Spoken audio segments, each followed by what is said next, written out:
Chapter 1291, The fierce wind howled, and an eerie, elusive sound echoed throughout heaven and earth, wailing mournfully. There were men, women, the elderly, the young, the voices were hoarse, piercing, somber, howling, sharp, and chilling to the core.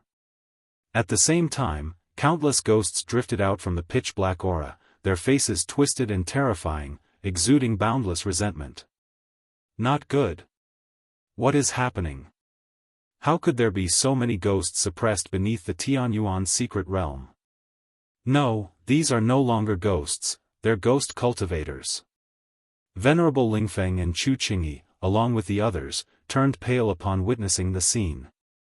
They had long realized that the wordless monument was no ordinary object and deemed it the core of the secret realm. Thus, their plan was to exhaust all its opportunities and inheritances before attempting to break open the monument. But they hadn't expected the external battle beyond the secret realm to directly impact the monument, causing it to shatter and collapse. And beneath this monument was sealed such an enormous terror.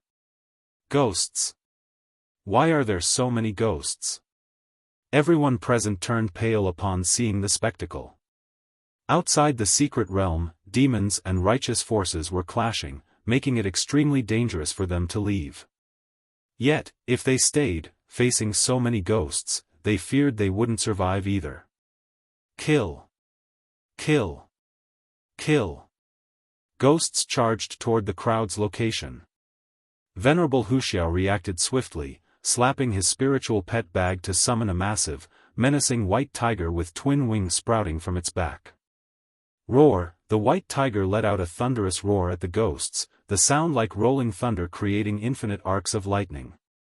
Instantly, ghost after ghost disintegrated, turning into gray mist carried away by the wind. It seems this white tiger has improved significantly compared to before. Lu Chongsheng had previously witnessed the power of Venerable Wuxiao and this third-rank white tiger.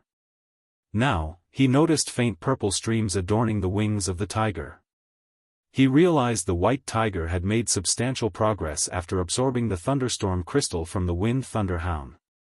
Immediately, Lu Chongsheng continued to keenly observe Nangong Meili and the previously suspicious cultivator.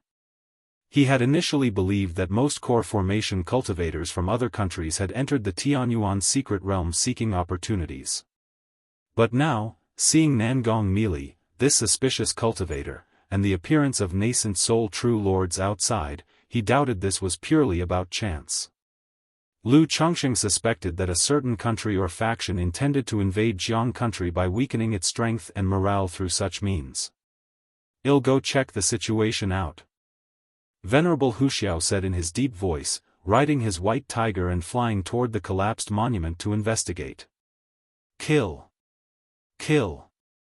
Kill! Roar! As he moved, more and more ghosts emerged, attacking Venerable Wuxiao. But these ghosts were at most at the Foundation establishment level, completely unfit to be opponents for Venerable Wuxiao. He, just then, a sinister, cold laugh sounded from the void. A dark shadow suddenly appeared behind Venerable Wuxiao, a jade-green ghostly claw reaching for his head. Sir the Nephire. Et website on Google to access chapters of novels early and in the highest quality. Roar! Venerable Wuxiao spun around abruptly, bellowing like a tiger king at the shadowy ghost. A platinum-colored chain appeared in his hand and swung fiercely at the ghostly figure. Boom! Before the ghost, a web of green flame seemed to ignite, blocking the assault of the chain, producing sounds like boiling water. A core formation ghost cultivator. Venerable Lingfeng, Chu Qingyi, and the others saw this and all grew grim. The appearance of one core formation ghost cultivator hinted at the possibility of a second, or even a third. If that happened, the Tianyuan secret realm might slip out of their control entirely. So this is a ghost cultivator. Lu Chongsheng gazed at the ghost battling Venerable Wuxiao and narrowed his eyes. This was his first time witnessing what was called a ghost cultivator. From what he knew, ghost cultivators generally came in two forms. One form emerged when a cultivator died, and their soul was fortuitously preserved, giving birth to an undead spirit. The other form involved cultivators transforming themselves into ghost cultivators through cultivation techniques. But regardless of which form, ghost cultivators were almost entirely unlike their former selves, amounting to an entirely new existence. Things are looking rather dire now. Lu Chongsheng saw the endless gray energy engulfing the realm, saturating the space as though turning the entire secret realm into a ghostly abyss. Given how things stood, no one could tell how many core formation ghost cultivators might emerge from beneath the monument. There was even the possibility of a nascent soul ghost cultivator appearing, something that Lu Chongsheng wouldn't find surprising under such circumstances. At this moment, everyone present realized something terribly amiss, their faces tense and anxious, their eyes directed toward Venerable Lingfeng. "Everyone, attack with me. Suppress these ghosts." Venerable Lingfeng shouted decisively. With so many ghosts emerging in the Tianyuan secret realm, they had to be stopped at all costs. If this situation spiraled out of control and spread to the outside, it would ruin everything. If you find any errors, ads pop up, ads redirect, broken links, non-standard content, etc., please let us know to report so we can fix it as soon as possible. Chapter 1292, Starfall Chessboard. As soon as he spoke, the chessboard in Venerable Lingfeng's hand soared into the sky, spinning above the firmament like a celestial curtain, its surface littered with falling black and white pieces. Buzz buzz buzz, black and white pieces landed, forming a profound and mysterious formation, even stirring the forces of heaven and earth within the secret realm. Lu Chongsheng recognized that this Lingfeng was a formation cultivator, capable of deploying formations with ease using magical treasures. Beside him, Chu Qingyi, her appearance cold and exquisitely beautiful, held her magical sword, emanating a peerless sword intent, and charged toward the nascent soul ghost cultivator grappling with Venerable Huxiao. The ghost cultivator, already no match for Venerable Huxiao, fell into a disastrous retreat in the face of Chu Qingyi's assault, shrieking in agony. Meanwhile, the last nascent soul immortal of the Wuxia sect rallied disciples of the four great immortal sects into a battle formation, consolidating terrifying bursts of magical attacks that blasted at the ghosts. Any ghost attempting to surge forth from beneath the stone tablet was obliterated, reduced to ashes in the face of such magical power. So this is the might of the immortal sects. Nascent soul immortals, truly terrifying. Cultivators from other factions and clan cultivators looked upon the unfolding scene with stunned expressions.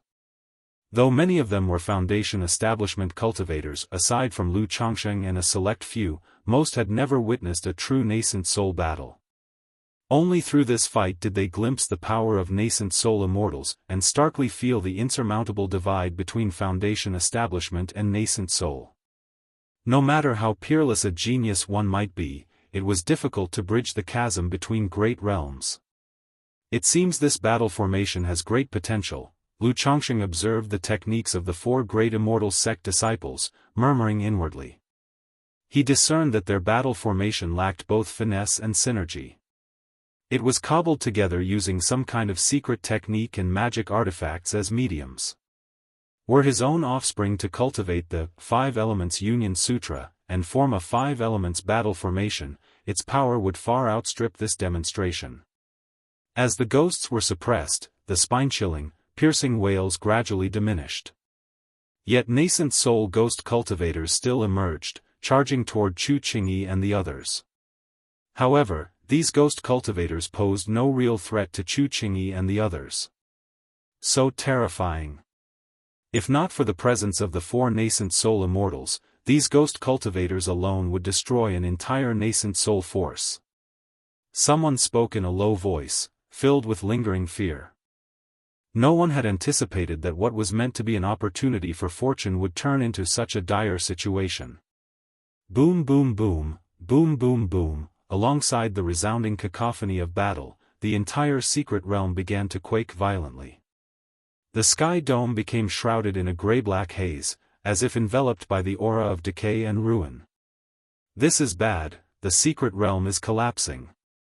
At this moment, Lu Chongsheng noticed strands of ominous black cracks appearing across the sky, emanating a horrifying aura, and instantly realized that something was amiss. Under normal circumstances, even when a secret realm began breaking apart, the process would take a long period. At least several years, decades, or even centuries.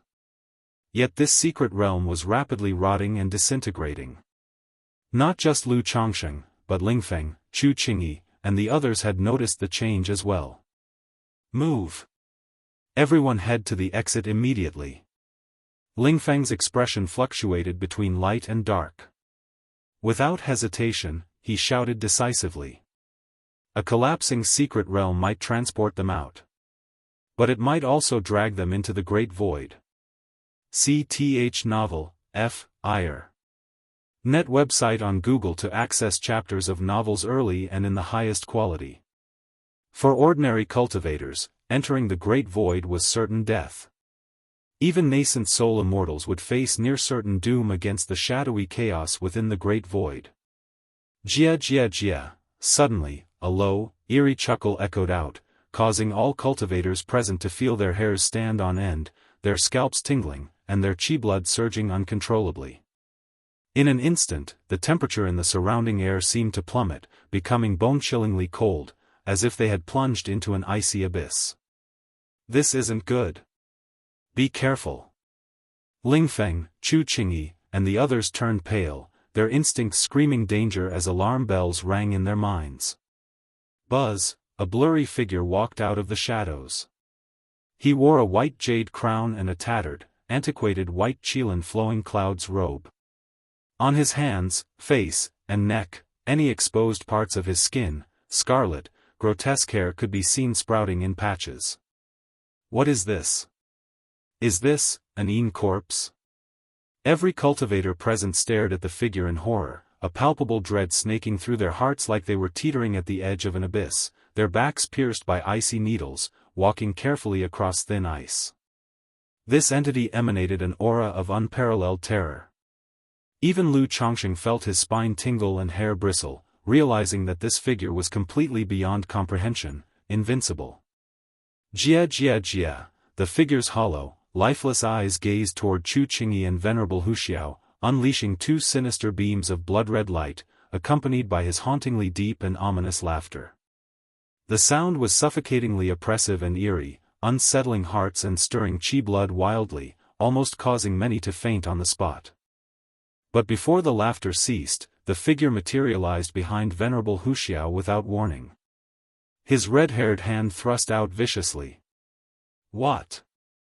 Venerable Huxiao's eyes widened as he felt the strike imbued with space force, trapping his body as if ensnared in quicksand, leaving him unable to escape. He had no choice but to mobilize his mana to form a magic barrier for defense. Boom! The towering and imposing Venerable Huxiao's expression shifted drastically as his spiritual power magic barrier shattered under the attack. His entire body was sent hurtling backward, crashing into the ground, forming a pit several meters wide, with dust and sand erupting into the air. At that moment, Chu Qingyi raised her magical sword, and a burst of radiant spiritual light exploded, her sword intent sharp as frost, fiercely slashing at the figure's shoulder. Clang! A resounding clash like metal striking metal echoed. The impact of Chu Qingyi's awe-inspiring strike against the red-haired figure's body seemed to leave no mark. Only his ancient and dilapidated Qilin flowing clouds robe showed faint tears, exposing the densely red-haired flesh beneath. If you find any errors, ads pop-up, ads redirect, broken links, non-standard content, etc., please let us know to report so we can fix it as soon as possible. Chapter 1293, This, Chu Qingyi's cold and aloof expression suddenly changed. She was well aware of the power behind her sword strike. Even a third-order body-refining cultivator wouldn't dare take it head-on with their physical body. Yet the opponent was completely unscathed. Quickly leave the secret realm. Lingfeng Immortal's face was incredibly grim as he shouted loudly, both hands forming a gesture incantation. Seen atop the Sky Dome's Starfall chessboard, countless black and white pieces fell, seemingly aiming to seal and intercept the red-haired figure.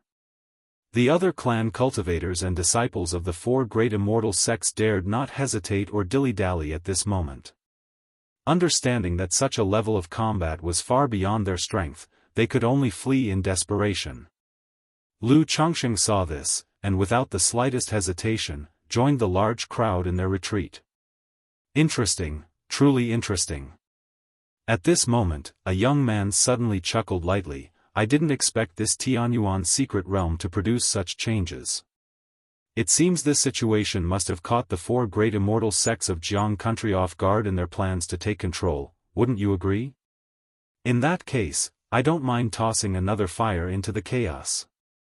After speaking, the youth's momentum surged violently, his physique glowing with dark light, radiating a powerful and astonishing magical aura.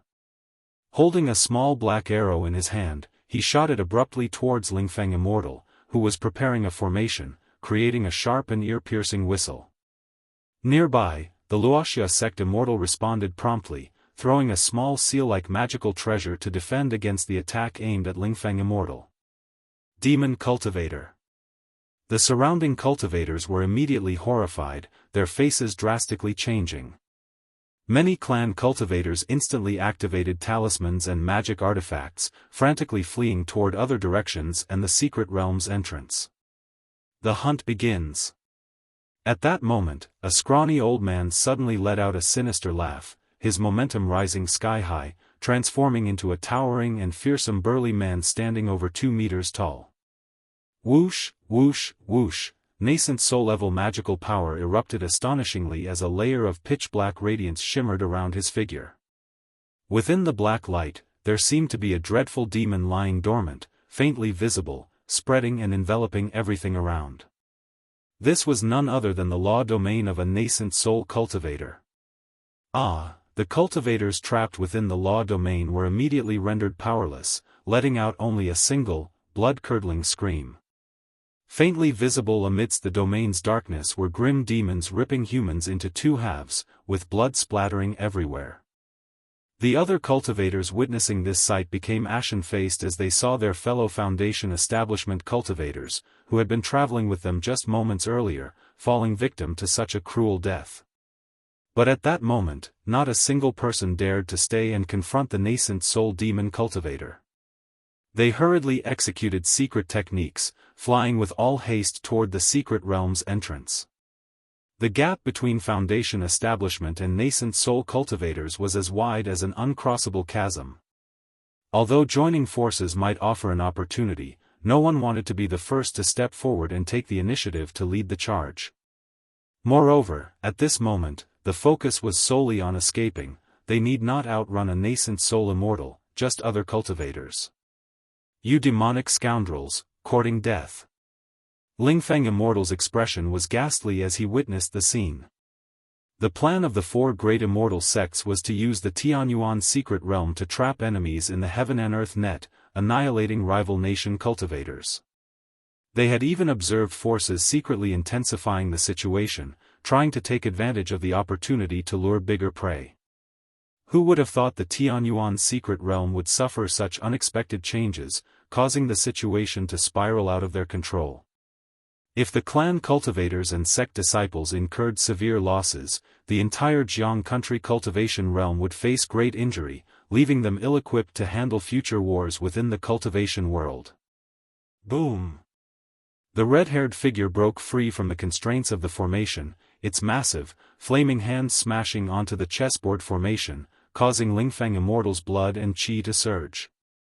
His face turned pale. Demonic path seeks death. Tiger divine transformation. Venerable Huxiao, who had just been struck into a deep pit by the red-haired figure, leaped upward once again. His face was pale, blood seeping from the corners of his mouth. Clearly, he hadn't fared well from the earlier attack. But given the present situation, he knew he had to stabilize the battlefield. With a thunderous roar, his massive and towering body grew even larger, and a spectral white tiger coiled around him. Above the sky dome, the third-rank white tiger roared mightily, merging with him.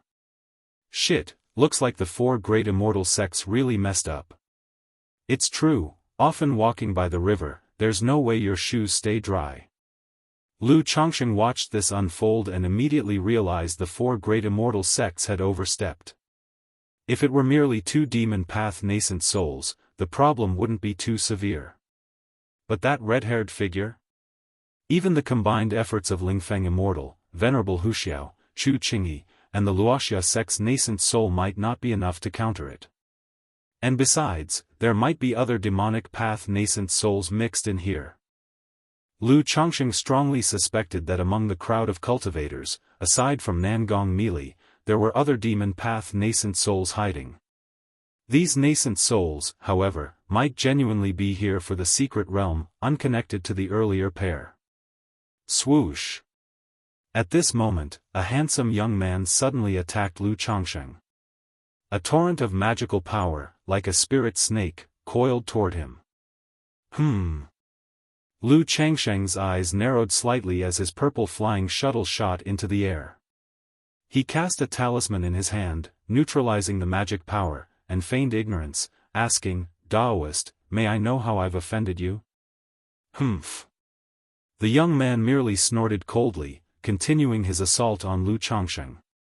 His attack was initially a probe, but as his aura intensified, nascent soul-level magical power surged outward in an overwhelming wave. Shit, another nascent soul immortal. Damn it, why are there so many nascent souls? Run, hurry. Wait, isn't that Lu Chongqing from Bihu Mountain? Did he offend this nascent soul immortal?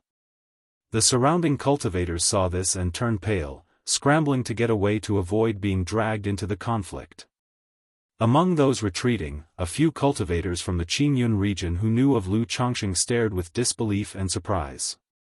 Someone like Jin Zan, seeing the situation, felt a rush of excitement and hope, silently wishing for Lu Chongqing to be killed by the nascent soul immortal. Since you want to play, then I'll humor you. S.E.A. the Novel Fire. Net website on Google to access chapters of novels early and in the highest quality. Lu Chongqing saw through the young man's disguise as Nangong Meili, laughing faintly in his heart. He retrieved and activated a third-rank escape talisman from his storage ring, transforming into a streak of light that shot away in another direction. Humph, trying to flee. Nangong Meili snorted lightly and rushed after Lu Chongqing, her figure also becoming a streak of light headed in his direction. Using the misty sky bead to keep her true identity concealed, she didn't unleash her full strength, opting to remain at the initial stage of core formation in cultivation and magical power. But even so, her power was more than sufficient to deal with Lu Chongqing. However, she remained cautious despite her superiority. During her year in Jianghu country, she had been keeping tabs on Lu Chongqing's information, knowing full well he was far from ordinary. What? Is that a third-rank talisman? Someone witnessed Lu Chongqing's action and cried out in surprise. Third-rank talismans were known to be rare and precious, and Lu Chongqing's use of one in a dire situation seemed extremely lavish to those observing. Even though this mountain lord Lu is a third-rank talisman master, escaping the pursuit of a nascent soul immortal is no simple feat. A third-rank talisman master could hold their own against a false core immortal to some extent, but against a nascent soul immortal? It's definitely a dead end. This mountain lord Lu is quite something. To think had managed to provoke a nascent soul immortal. Not daring to linger further, the watching crowd frantically rushed toward the secret realm's exit. Moments later, Lu Chongqing arrived at the edge of the secret realm, halting his movement. His green robe fluttered in the wind as he stood with his hands behind his back. Looking at Nangong Meili approaching, a faint smile played on his lips as he said, "Meili, we haven't met for years, but I've missed you greatly."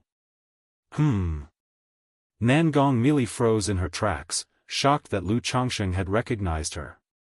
The misty sky bead was renowned for its incredible disguise capabilities, even most nascent souls couldn't pierce through its effect. She said nothing, her vigilance rising as she cast a purple magical hand from afar, which surged with mist-like energy and came crashing toward Lu Chongqing. At this moment, the 9 treasures Rui Bone glimmered on Lu Chongqing's chest, releasing core formation stage magical power. Within the depths of his Qi ocean core, the golden core Dao foundation resting in the elixir lake slowly ascended, forming an invisible aura around his body that rendered the purple magical hand powerless. How is this possible? Nangong Mili's expression turned to one of disbelief, her heart churning with monumental shock as she struggled to comprehend the development. She vividly remembered Lu Chongqing only being at the initial stage of foundation establishment back then, barely managing to advance to the mid-stage using her profound Yin Jade liquid. How many years had passed, and somehow had broken through to the core formation stage?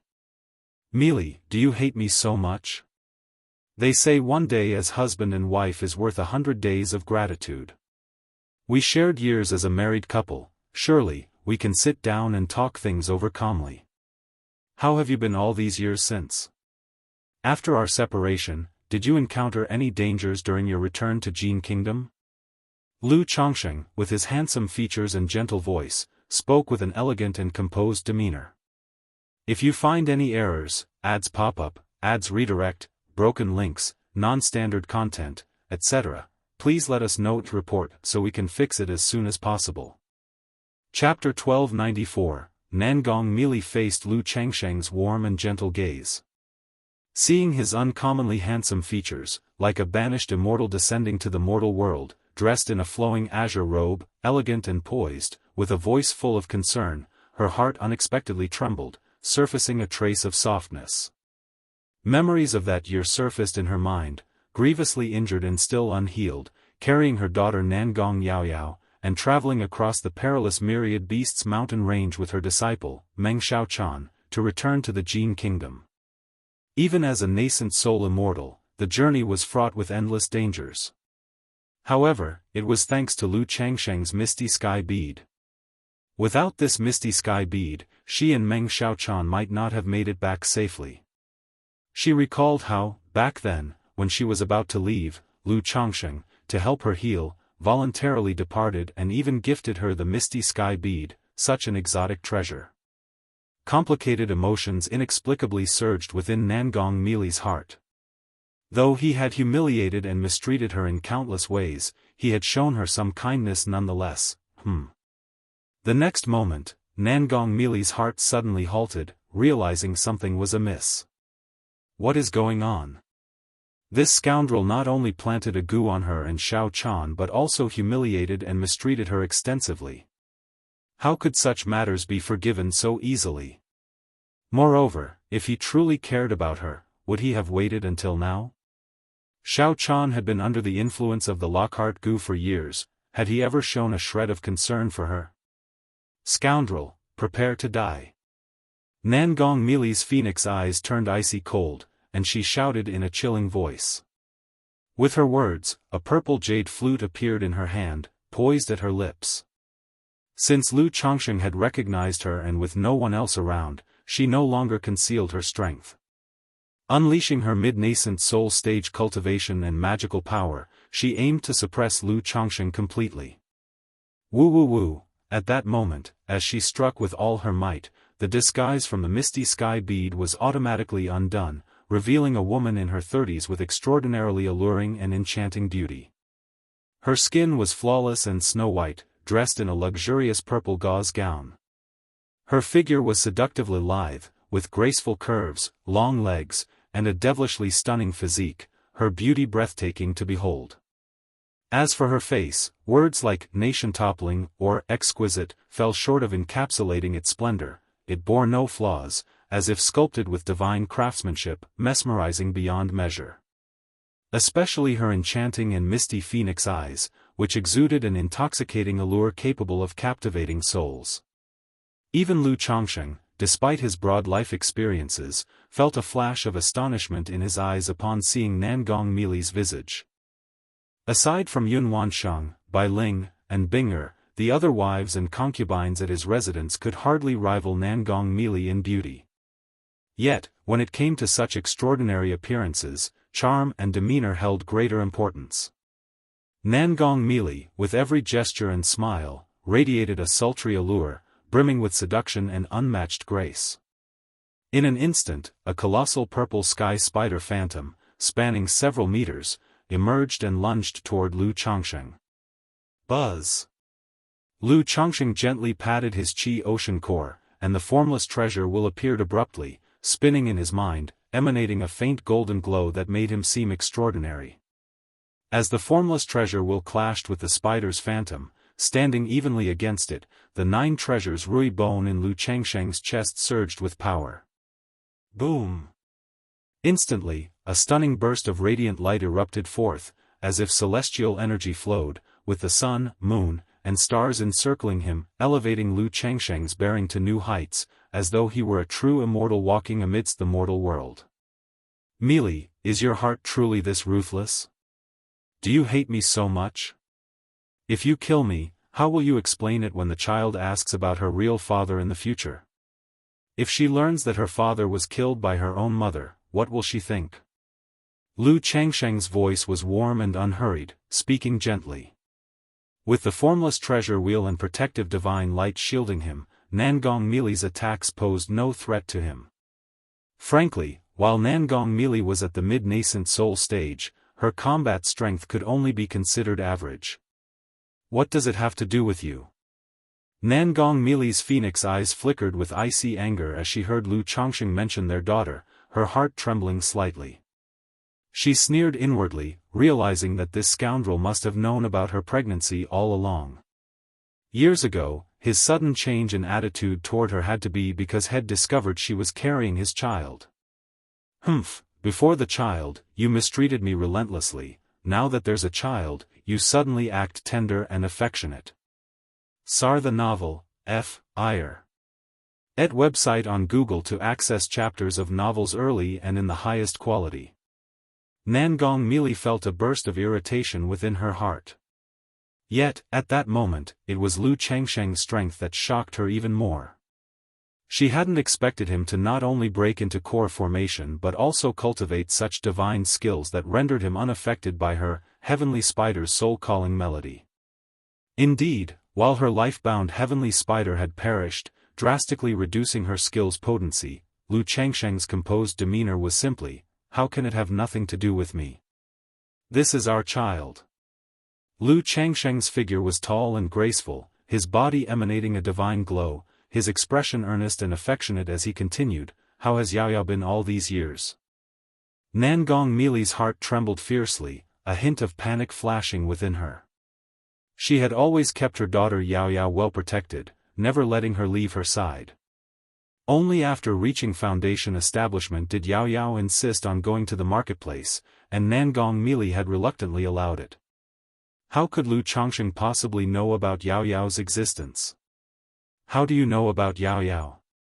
Nangong Meili's demeanor became cold and enchanting, like a thorn poppy, her voice icy as she demanded. She had only intended to capture Lu Chongqing and settle the grievances between them. But now, hearing him bring up her daughter Nangong Yao Yao, a deeper chill grew in her heart. "I have a divine skill. The day Yao Yao was born, I felt it in my heart and saw you name her." Lu Changsheng's eyes were full of guilt as he said, "It's a beautiful name. Meili, thank you for all you've endured over the years." This guilt was not feigned. Back then, upon realizing that Nangong Meili was pregnant, he harbored strong ulterior motives, hoping she would give birth to his child. Yet, all these years, he had never truly cared about the mother or daughter. "She's my daughter, she has nothing to do with you." Nangong Meili's phoenix eyes flashed with icy cruelty as she retorted sharply. "If you find any errors, ads pop up, ads redirect, broken links, non-standard content, etc., please let us know to report so we can fix it as soon as possible." Chapter 1295, In her early years, she was free from concerns. But ever since her daughter, Nangong Yao Yao, was born, she finally understood the meaning of attachment, the bond of bloodlines. Therefore, she would never allow anyone to hurt her daughter. Originally, she hesitated about whether to use the love goo on Lu Chongqing. Now, seeing Lu Chongqing trying to fight her for their daughter, her heart made a firm decision: she absolutely wouldn't let him influence or take away her daughter. "This is our daughter. Do you really want her to grow up without a father?" Lu Changsheng's divine light flowed over his body, transcendent and ethereal, and he continued speaking. Woo woo woo, Nangong Mili said nothing, her face icy, fully focused on playing the Sky Spider melody, causing the phantom of the purple sky spider to grow more solid and immense. She then slapped her spiritual pet bag, summoning a purple sky spider into existence. However, this spider was only at the middle stage of the second rank, with limited combat effectiveness. It still couldn't breach Lu Changsheng's formless treasure wheel and protective divine light. Mili, this secret realm has already begun collapsing. If you continue to stall, it will be dangerous for you to leave later. Whatever you need to address, we can talk about it after we leave. Lu Changsheng noticed that the subject of their daughter was a deep taboo for Nangong Mili, so he calmly attempted to soothe her. Such feelings seemed reasonable. The other party had voluntarily chosen to give birth to Nangong Yaoyao years ago, clearly showing how much she cared for this daughter. Now, decades later, her child's father showing up, it was natural for her to react strongly. Nonetheless, Nangong Mili remained silent, continuing to attack Lu Changsheng, sending out spirit snakes and goo insects one after the other. But Lu Changsheng could only shake his head. Inwardly, he thought Nangong Mili, this devil path true person, truly had mediocre combat strength. Even with her mid-stage core formation cultivation level, the spiritual beasts and goo insects at her disposal were only at the second rank. Whoosh! At that moment, Nangong Mili suddenly summoned an item resembling a purple jade butterfly hairpin. The hairpin appeared like a dreamlike butterfly spreading its wings, beautiful and enchanting, then collided with Lu Changsheng's protective divine light, causing slight damage. Sizzle! A red goo insect flew toward Lu Changsheng, radiating a crimson glow and breaking through his protective divine light. Lu Changsheng's heart subtly trembled, and the peach blossom goo in his brow's sea of consciousness suddenly roared excitedly. It seemed to signal to Lu Changsheng that if this goo insect came closer, it could suppress it entirely. This is a love goo. Back in the day, Lu Changsheng had prepared for the possibility of Nangong Mili trying to use tricks of this nature. Hence, he had spent some time studying them. But now, with his current strength, having awakened the Tai divine soul and wielding the formless treasure wheel, this goo insect would find it incredibly difficult to get close to him. Whoosh! Lu Changsheng's palm surged with yin-yang energies as he suddenly grasped forward, suppressing the goo insect and holding it in his hand. Then, with deep, serene eyes and a tranquil expression, he regarded Nangong Mili's exquisite and alluring face, speaking, "Mili, it's time to stop this nonsense. Given the circumstances, I don't have the luxury of indulging you further." Lu Changsheng held the love goo, his voice cold and indifferent. He felt a sense of guilt toward Nangong Mili and her daughter, willing to tolerate her unruly behavior and allow her some emotional release. But his tolerance had its limits, he couldn't perpetually indulge her folly. Upon realizing her strength couldn't suppress Lu Changsheng, Nangong Mili was already somewhat irritated. Now, hearing these condescending and callous words from Lu Changsheng, a mix of anger and humiliation surged in her heart. She had fought him with all her might, yet in his eyes, it amounted to nothing more than folly. Yet, for some inexplicable reason, as she observed Lu Changsheng's imposing and commanding demeanor, an indescribable feeling stirred deep within her. Such love goo, don't use it again in the future. You might end up hurting yourself.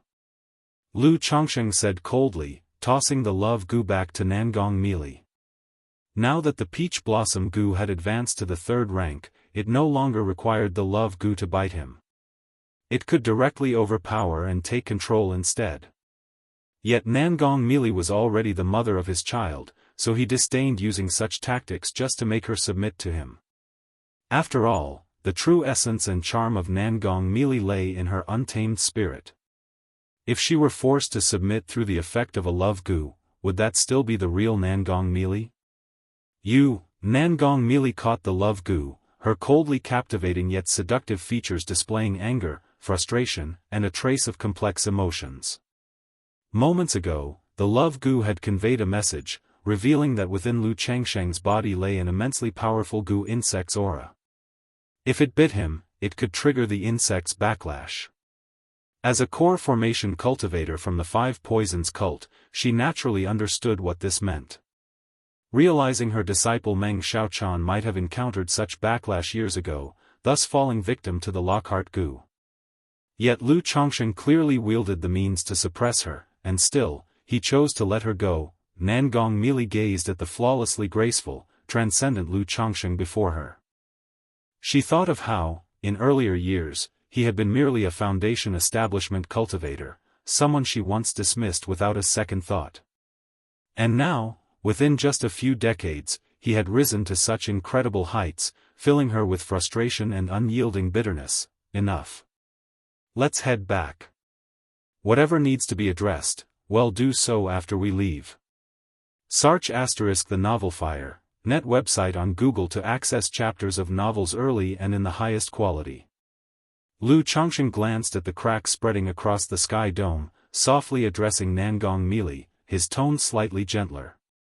Nangong Mili's face flickered with indecision before she abruptly turned into a divine rainbow and shot out. She knew full well she was not a match for Lu Changsheng and couldn't suppress him. But to submit to Lu Changsheng right now, she absolutely refused. Lu Changsheng's brows furrowed slightly, his eyes revealing traces of cold irritation. This woman truly refused to listen to reason. If that's the case, Yin Yang Qi grasp. The formless treasure will behind Lu Changsheng's head shone brilliantly, spinning furiously. His 9 treasures Rui Bone surged with power, causing his cultivation base aura to soar, and his mana roared as forceful as a raging river. In an instant, an exquisitely profound energy of Yin Yang Qi erupted like a dragon unleashed, sweeping toward Nangong Mili. If you find any errors, ads pop up, ads redirect, broken links, non-standard content, etc., please let us know to report so we can fix it as soon as possible. Chapter 1296, Not Good. Nangong Mili turned her head to look back, her heart jolting in shock. She hadn't expected Lu Changsheng to have such divine skills. One must know, cultivating a single divine skill often takes years, sometimes even decades. No matter how extraordinary Lu Changsheng's talent might be, it shouldn't be possible for him to possess 2 divine skills of this caliber, right? Buzz. The Yin Yang Qi condensed into a clearly defined Yin Yang hand, its 5 fingers slightly curled, directly grasping Nangong Mili. Nangong Mili immediately felt a force as massive as mountains that locked her in place. The vigorous mana restricted her movements, even slowing her own, making it nearly impossible to break free. How is this possible? Her expression turned aghast, her heart surging with waves of shock and alarm. Lu Changsheng's rapid breakthrough from foundation establishment mid-stage to core formation in mere decades had already astonished her beyond measure. Moments ago, her inability to suppress Lu Changsheng could still be attributed to his meticulous cultivation in defensive divine skills, bolstered by supreme defense treasures. But now, this divine skill, with such vast and overwhelming mana, had surpassed even her mid-nascent soul stage cultivation. Even though she wasn't skilled in direct combat techniques, being effortlessly subdued and captured was downright implausible. What on earth is happening with him? Nangong Mili's heart reeled in terror. Lu Changsheng's current state had thoroughly shattered her understanding. Not only had he broken through core formation so quickly, but he also wielded such immense mana and astonishing divine skills. Even possessing a supreme Daoist body shouldn't explain such extraordinary feats. Whoosh! The yin-yang handprint swiftly returned to hover before Lu Changsheng. Mili, as your husband, I was simply trying to have a proper conversation with you. Why won't you listen? Lu Changsheng looked at Nangong Mili, whose breathtaking beauty was tinged with bewildered suspicion, his expression calm and indifferent. As he spoke, he gently raised his hand, lifting her delicate, jade-like chin. His fingers felt the smooth, supple texture beneath them. Nangong Mili's dazzling, enchanting face froze slightly. Amidst her shock and dazed emotions, she found Lu Changsheng's touch warm and pleasant, making her body feel slightly weak and giving rise to a subtle sense of closeness in her heart. She forcefully suppressed this sentiment, her expression vexed and her phoenix-like eyes icy cold as she angrily scolded in a low voice, "Who said you are my husband? Stop calling me that." Sir, the Novel Fire, net website on Google to access chapters of novels early and in the highest quality. Though reduced to Lu Changsheng's captive, for some reason, she didn't feel fear in her heart nor any strong urge to escape. Otherwise, she still had 3 life-saving goo insects in her possession, giving her a fair chance of breaking free and fleeing. Lu Changsheng found Nangong Mili's defiant and furious demeanor somewhat amusing. His thumb slid from her exquisite chin to her soft and alluring rosy lips, gently grazing them. Their supple and smooth texture stirred a desire to taste them. Following through on this impulse, he leaned closer, lowering his head to claim those radiant and luscious petals as his own. A moment later, Nangong Mili's cheeks turned crimson, her expression as cold as ice. Through gritted teeth, she spat out, "Lu Changsheng, you bastard. You're only realizing that now?" Lu Changsheng replied coolly, noting that the resistance in her voice didn't seem as strong as before. If it were earlier, facing the yin-yang capture hand, she wouldn't have entirely abandoned her struggle. It appeared this woman was more responsive to hard tactics rather than soft words. Upon reflection, it made sense. Born into the demon path, Nangong Mili naturally lived by the principle of the weak submitting to the strong. Under these circumstances, conquering her wouldn't be achieved through solely gentleness, it required strength and decisive measures. "Since you refuse to obediently listen to your husband, then you can remain here quietly for now." Under Nangong Mili's frosty gaze, Lu Changsheng reached out and pinched her enchanting yet icy cold face. Given the precarious situation in the secret realm, with potential battles between the righteous and the demonic forces, overseen by nascent soul true lords, Nangong Mili had become a significant liability. Rather than letting her roam freely, he decided to confine her within the formless treasure wheel for greater security. With that said, sealing divine light. From Lu Changsheng's chest, the 9 treasures Rui Bone emitted a ray of 9-colored divine light, sealing Nangong Mili's cultivation and mana. A moment later, the formless treasure wheel behind his head whirled into motion, radiating dazzling brilliance as if ablaze. Its aura surged like a force capable of suppressing mountains and rivers, embodying a sense of weighty majesty over all domains. Swoosh, the formless domain swiftly encompassed Nangong Mili, pulling her inside. Considering that the formless domain was empty, Lu Changsheng channeled his mana through the treasure wheel to conjure scenery teeming with birds and fragrant blossoms within. "Once we exit, your husband will naturally release you." Lu Changsheng spoke in a calm tone before retracting the formless treasure wheel. Then, the mana aura around him receded like the ebbing tide. Phew. A moment passed, and Lu Changsheng exhaled deeply, releasing a stream of turbid energy.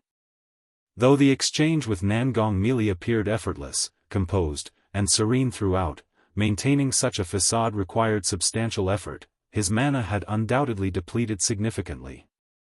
Fortunately, with the Tianyuan Supreme King Lotus supporting him as a second Dantian, the drain barely posed an issue. Otherwise, in his regular mana condition, given the complexities of the Tianyuan secret realm, Lu Changsheng wouldn't dare to act so rashly. Swoosh. Without delay, Lu Changsheng applied an illusion form talisman on himself, proceeding cautiously toward the exit of the secret realm. If you find any errors, ads pop-up, ads redirect, broken links, non-standard content, etc., please let us know to report so we can fix it as soon as possible. Chapter 1297, Tianyuan Supreme King Lotus, Sun Moon Samsara Technique. The younger generation is truly formidable. Just as Lu Changsheng was cautiously making his way toward the exit of the secret realm, a voice, ancient and full of the vicissitudes of time, echoed in his ears. "Who?" Lu Changsheng's heart froze abruptly. He turned sharply, scanning all directions, unsure of where the voice originated. But he was certain someone had just transmitted their voice to him. "Young man, do not be alarmed. I am Tianyuan True Monarch, come to me, inheritance." The ancient voice continued to resonate, seemingly crossing countless temporal eras, intermittently reaching Lu Changsheng's mind. "What? Tianyuan True Monarch?" Lu Changsheng was stunned. Had previously heard Xiao Xie give a brief explanation of the Tianyuan secret realm. He knew this secret realm was tied to the legendary great cultivator Tianyuan True Monarch from 8,000 years ago. The very name Tianyuan secret realm was derived from Tianyuan True Monarch by the four great immortal sects. Now, this voice claimed to be Tianyuan True Monarch and proclaimed that he had a chance of obtaining an inheritance. Something's off. Lu Changsheng remained highly alert, completely skeptical of these words. 8,000 years. Forget nascent soul true lords, even deity of transformation beings would have turned to dust by now. And now you say you're Tianyuan True Monarch? I might as well claim him Emperor Qin Shi Huang. An inheritance might be enticing, but given how bizarre this secret realm was, Lu Changsheng dared not take risks for such things. Especially since the recent anomaly in the secret realm had unleashed countless vengeful spirits and ghost cultivators.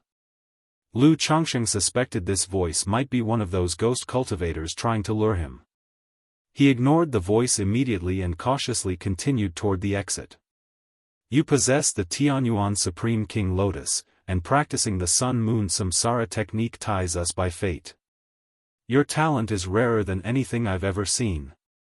You can inherit my legacy," the ancient voice persisted, intermittent and fleeting, even giving off an incredibly frail impression. This voice seems to originate from the direction of the celestial monument.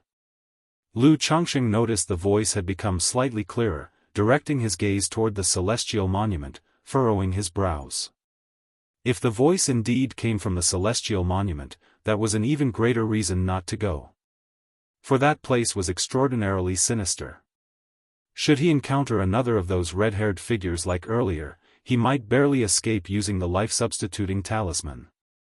Boom boom boom, just as Lu Changsheng was nearing the secret realm's exit, he noticed three figures in the sky, Chu Qingyi, Venerable Huxiao, and True Person Lingfeng, continuing their joint efforts to intercept the red-haired figure. Their exertions were clear, as all three were giving their all. Not only had Venerable Huxiao performed the unification technique to drastically enhance his combat power, but Chu Qingyi and True Person Lingfeng had also deployed some kind of secret technique, their magic aura surging and shockingly powerful. Yet despite this, the trio remained no match for the red-haired figure. Under the relentless attacks of the red-haired figure, they were forced into retreat after retreat, only able to defend. Boom boom boom. The flowing cloud robe of the red-haired figure, patterned like a qilin, was in tatters, revealing its flesh covered with red hair, horrifying and eerie. It seemed the figure knew neither techniques nor magical powers, relying only on the raw strength of a physical body that had returned to its primal state. But every gesture and motion radiated a divine power as deep and impenetrable as an abyss, leaving True Person Lingfeng, who relied on formation suppression, pale-faced. The red-haired figure suddenly shifted, appearing beside Venerable Huxiao in an instant, raising its hand and sweeping forth with Yin wind and ghost energy. Boom! The massive frame of Venerable Huxiao, akin to a small mountain, cracked noisily under the overpowering gale. Above him hovered a shadow of a giant white tiger, roaring and howling with astonishing ferocity. But moments later, the white tiger's shadow was mostly torn apart, and Venerable Huxiao's body flew like a cannonball before crashing to the ground, forming a giant crater. Hiss! Even Lu Changsheng felt his eyelid twitch at the sight. If not for Venerable Huxiao's exceptionally resilient physical body and his use of such a beast-human unification secret technique, an ordinary core formation cultivator would not have survived that strike.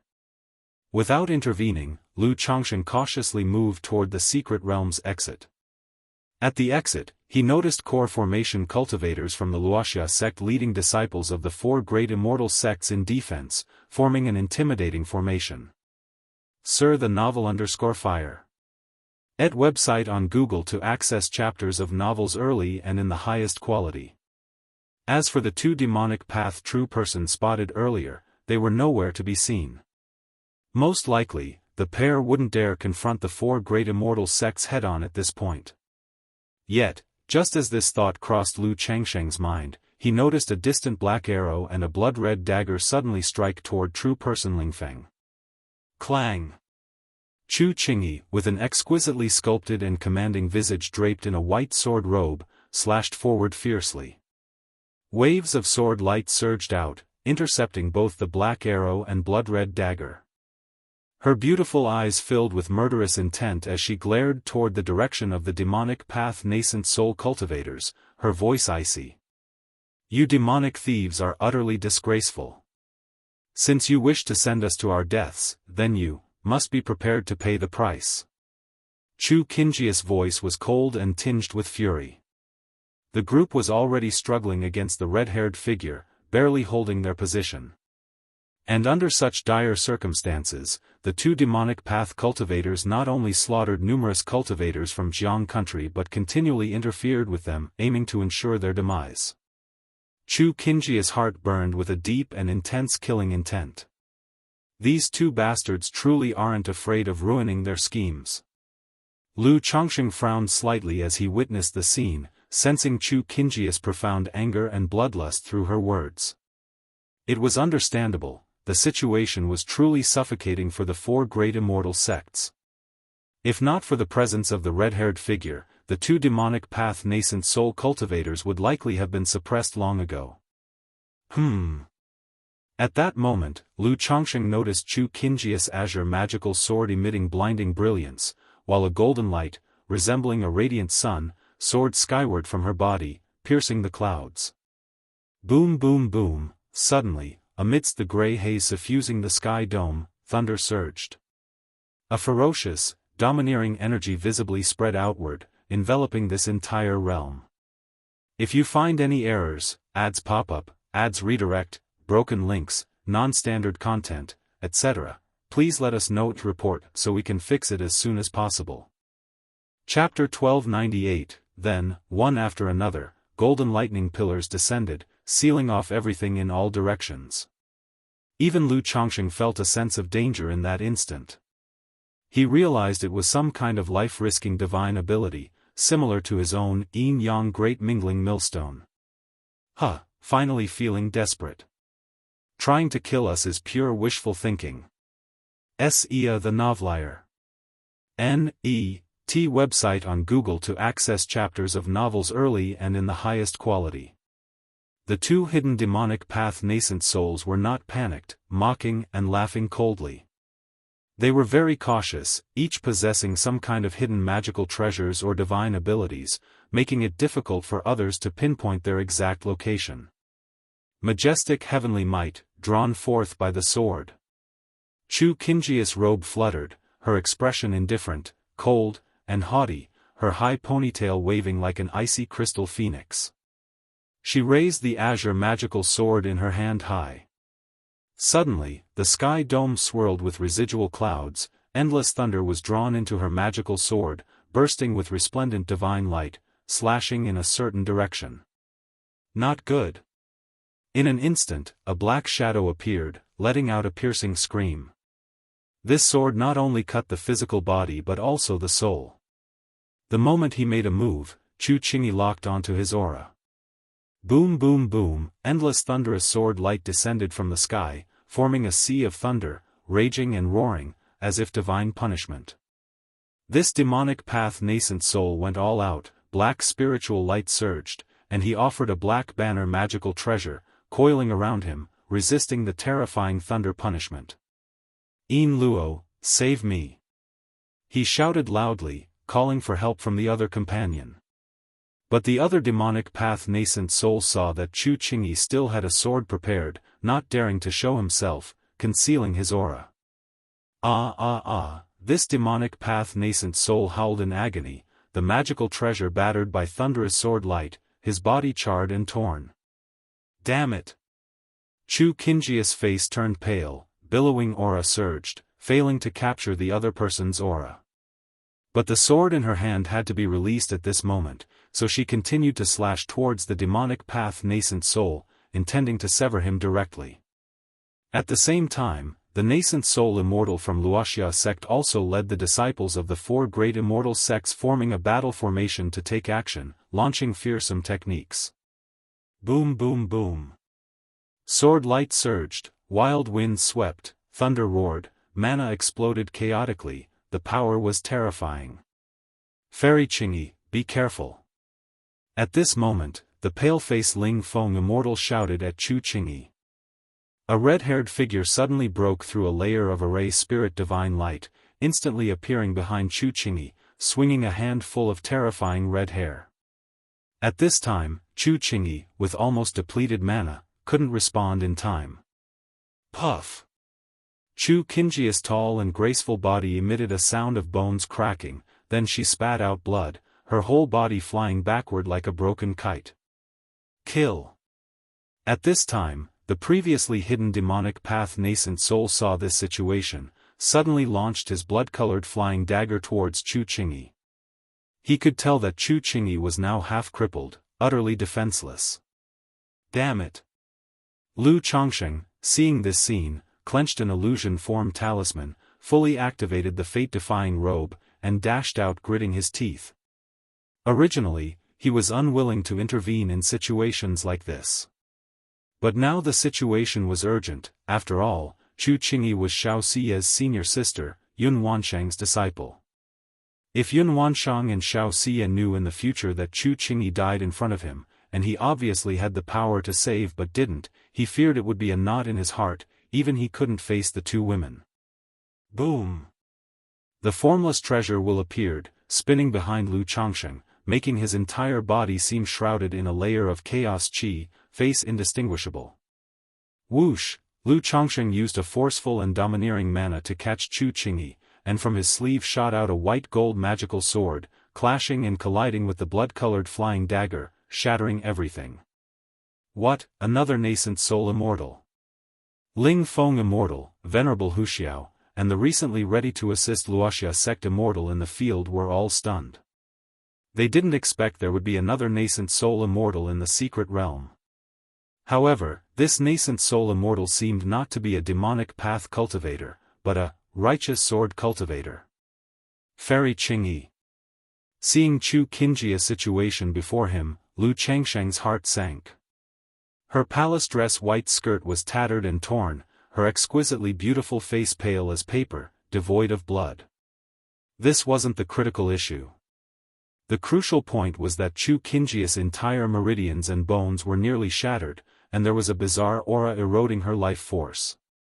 Although Chu Qingyi was in a severely injured, critical state, her bogus rejection of males made her instinctively want to struggle, but she couldn't move. However, she felt a familiar mana aura from Lu Chongsheng, her beautiful eyes slightly opened, weakly saying, "Who are you, Wiz?" At this moment, the blood-colored flying dagger came killing towards Lu Chongsheng again. Courting death. Lu Changsheng's eyes turned cold, a series of flying swords appeared in his hand. These flying swords were similar in form to the previous white-gold flying sword, only differing in color, with a star-like sheen flowing on them, sharp and brilliant. 7 Luminaries Sword Formation. Lu Chongsheng formed a gesture incantation with one hand, the 7 flying swords bursting with resplendent sword light in gold, black, white, green, red, yellow, and blue, swirling around him. The technique he used now was not the yin-yang creation scripture, but the 7 Luminaries' Great Freedom Sword scripture. As for these 7 flying swords, they were not the 7 Luminary Star Sword, but rather 9 small treasure arrows he obtained from White Peak Immortal in the past. Through the formless treasure wheel, these 9 small arrows were made to appear in flying sword form, used for temporary battle. Clang! The blood-colored flying dagger collided with the sword array divine light, causing a violent sound, mana ripples, but unable to advance an inch. Just as Lu Chongsheng prepared to counterattack against this demonic path cultivator. If you find any errors, ads pop up, ads redirect, broken links, non-standard content, etc., please let us know its report so we can fix it as soon as possible. Chapter 1299, the red-haired figure suddenly laid eyes on Lu Changsheng. Its hollow, soulless gaze shot out twin beams of blood-red light, accompanied by a low, eerie laugh. Even with his Tai divine soul and third-rank middle-stage body refinement, Lu Changsheng felt a chill run down his spine, his chi blood boiling and surging uncontrollably. Cough, cough, cough, clutched in Lu Changsheng's arms, Chu Qingyi shuddered at the sound of the ghastly laughter. Her internal organs trembled, and she coughed up blood violently, teetering on the edge of unconsciousness. Daoist, beware. Although Spirit Peak True Person didn't recognize Lu Changsheng, the current dire situation made it clear that Lu Changsheng wasn't an evildoer. Hoping to join forces, she called out to ward off the red-haired figure. Boom! The red-haired figure arrived before Lu Changsheng in an instant. He felt as though the heavens and earth were sealed, trapping him in a suffocating quagmire, rendering him immobile. Could this really be a nascent soul ghost cultivator? Shock coursed through Lu Changsheng's heart.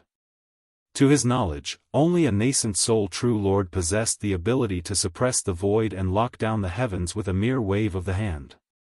7 Luminary Star Sword Formation. Without a moment to think further, he unleashed multiple spells in succession. The 7 Luminary Star Sword began vibrating furiously, instantly splitting into 64 identical magical swords.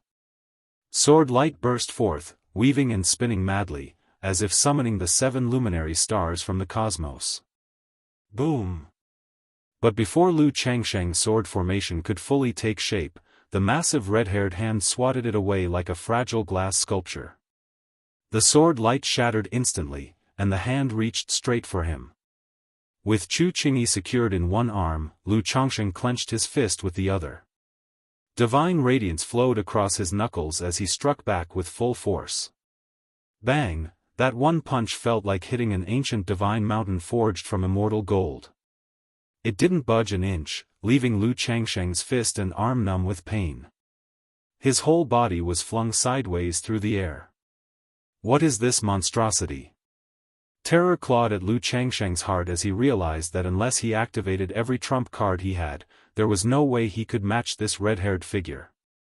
Come here. Come to me, or else. It will kill you both. I can't hold on much longer. At that moment, the weathered voice Lu Changsheng had heard earlier echoed once again in his mind. The red-haired figure had previously attacked whoever was nearest, like when Venerable Wuxia was swatted away, and the figure then turned to target Chu Qingyi. When Chu Qingyi was out of reach, it attacked Spirit Peak True Person instead. But now, it seemed oddly fixated on Lu Changsheng. Seeing him sent flying, it pursued relentlessly. From the distance, Spirit Peak True Person, Venerable Wuxia, and the Wuxia sect cultivators watched the scene, surprise flashing across their faces. However, there was no time to dwell on questions. They promptly launched attacks to suppress the red-haired figure and ease Lu Changsheng's plight.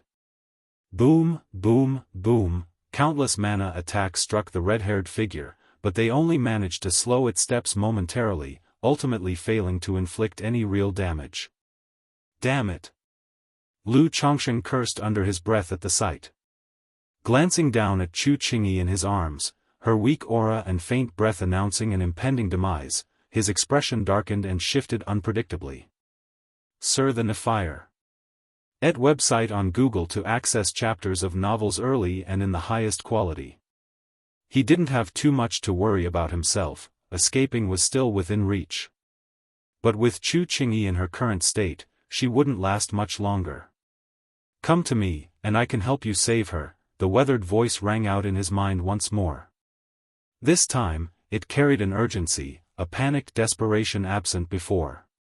Weighing the voice's words, Lu Changsheng cast a glance at the red-haired figure ahead.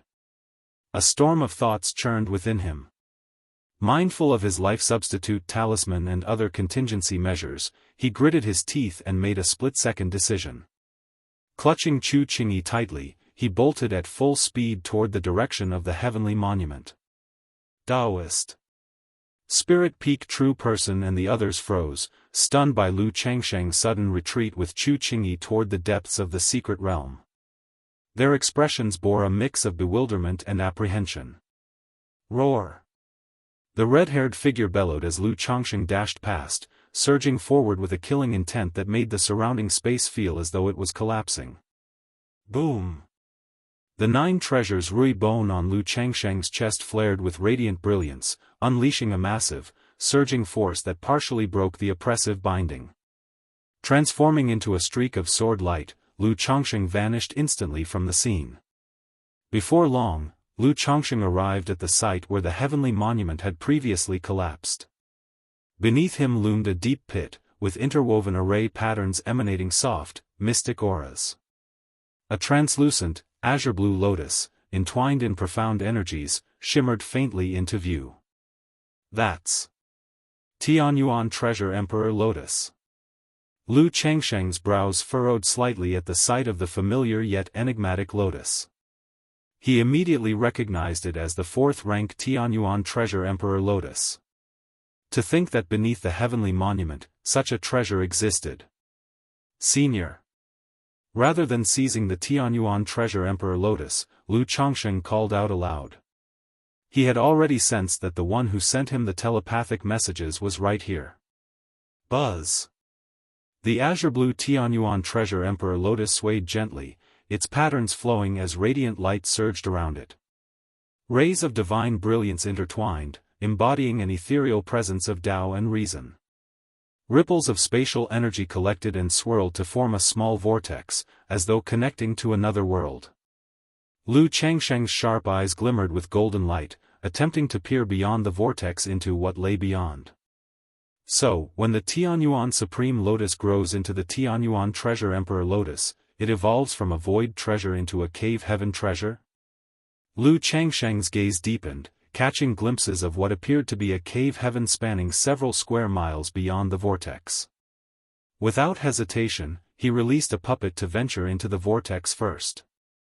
After confirming the absence of immediate danger, Lu Changsheng, with Chu Qingyi in tow, leaped into the vortex within the Tianyuan Treasure Emperor Lotus.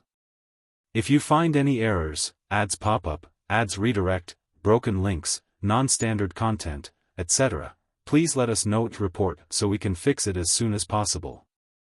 Chapter 1300. As soon as Lu Changsheng entered the Tianyuan Supreme King Lotus, an intense wave of spiritual energy surged toward him, almost thick enough to liquefy, refreshing his mind and spirit. However, apart from the abundant spiritual energy, this cave heaven realm didn't appear exceptionally unique, gray and hazy skies reminiscent of the Mount Sumeru cave heaven. A grand temple stood erect ahead. Constructed entirely of golden iron and white jade, it emanated a crystalline brilliance, ancient yet imposing. But the pervasive silence inspired a profound sense of desolation. Holding Chu Qingyi in his arms, Lu Changsheng casually surveyed the surroundings of the cave heaven. His expression remained serene, as he coolly said, "Senior, since you summoned me, why not show yourself?" As his words echoed, the dense spiritual energy mist before him began to stir, and a faint, nearly imperceptible figure gradually materialized. Lu Changsheng's gaze sharpened upon seeing the figure, his heart skipping a beat, his vigilance heightened. The figure's appearance bore a striking resemblance to the red-haired figure seen outside, a jade crown atop its head, adorned in a flowing white robe embroidered with Qilin motifs. Yet, unlike the menacing red hair, this person exuded a gentle aura, with refined features like those of a scholar swordsman lamenting the hardships of life. Remarkable youth, truly awe-inspiring. I never thought I'd encounter someone like you in my lifetime, the remnant soul spoke, its melancholy eyes fixed on Lu Changsheng, a deep sense of nostalgia resonating in its tone. Even as merely a fragment of a soul, it could not fully discern Lu Changsheng. Nonetheless, through the subtle resonance of the Tianyuan Treasure Lotus, it had observed parts of Lu Changsheng's essence during his battle with Nangong Meili. I wonder why Senior summoned me here. Without lowering his guard, Lu Changsheng addressed the remnant soul in a measured tone. Despite mentions of inheritance and opportunities, he did not believe in such fortuitous gifts falling from the heavens. He was certain the soul had an ulterior motive for calling him.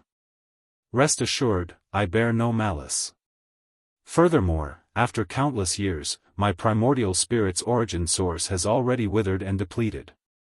What remains now is but a fragment of my persistence tethered to the Tianyuan Supreme King Lotus. I possess no capability for body snatching. The remnant soul, noticing Lu Changsheng's strong wary stance, calmly explained. Senior overstates, Lu Changsheng replied dryly. Though the soul's words might be genuine, Lu Changsheng did not lower his guard. Compared to the dread-inducing Hong Lian of years past, this soul was far more ethereal, but the pressure it exerted was not weaker. In fact, it surpassed Hong Lian. Facing such an existence, caution was indispensable. Seeing that Lu Changsheng remained wary, the remnant soul appeared unperturbed, continuing, You were summoned here, firstly because of fate.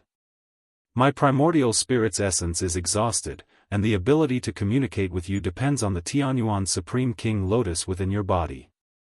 Additionally, you've cultivated the Sun-Moon Samsara technique, proving that fate connects us. Thus, I hope you will inherit my teachings. Ia the Novel Fire. Net website on Google to access chapters of novels early and in the highest quality. The remnant soul elaborated. Senior, I already possess a profound inheritance, making it impossible for me to take on another, Lu Changsheng responded. However, I can seek suitable successors on your behalf to ensure your legacy does not fall into obscurity. Glancing at the pale, lifeless face of Chu Qingyi in his embrace, whose breathing was chaotic and faint, Lu Changsheng added solemnly. As he spoke, his Qi Ocean Core and Great Dao Golden Core radiated dazzling hues, sending forth an astonishing surge of yin-yang magic power.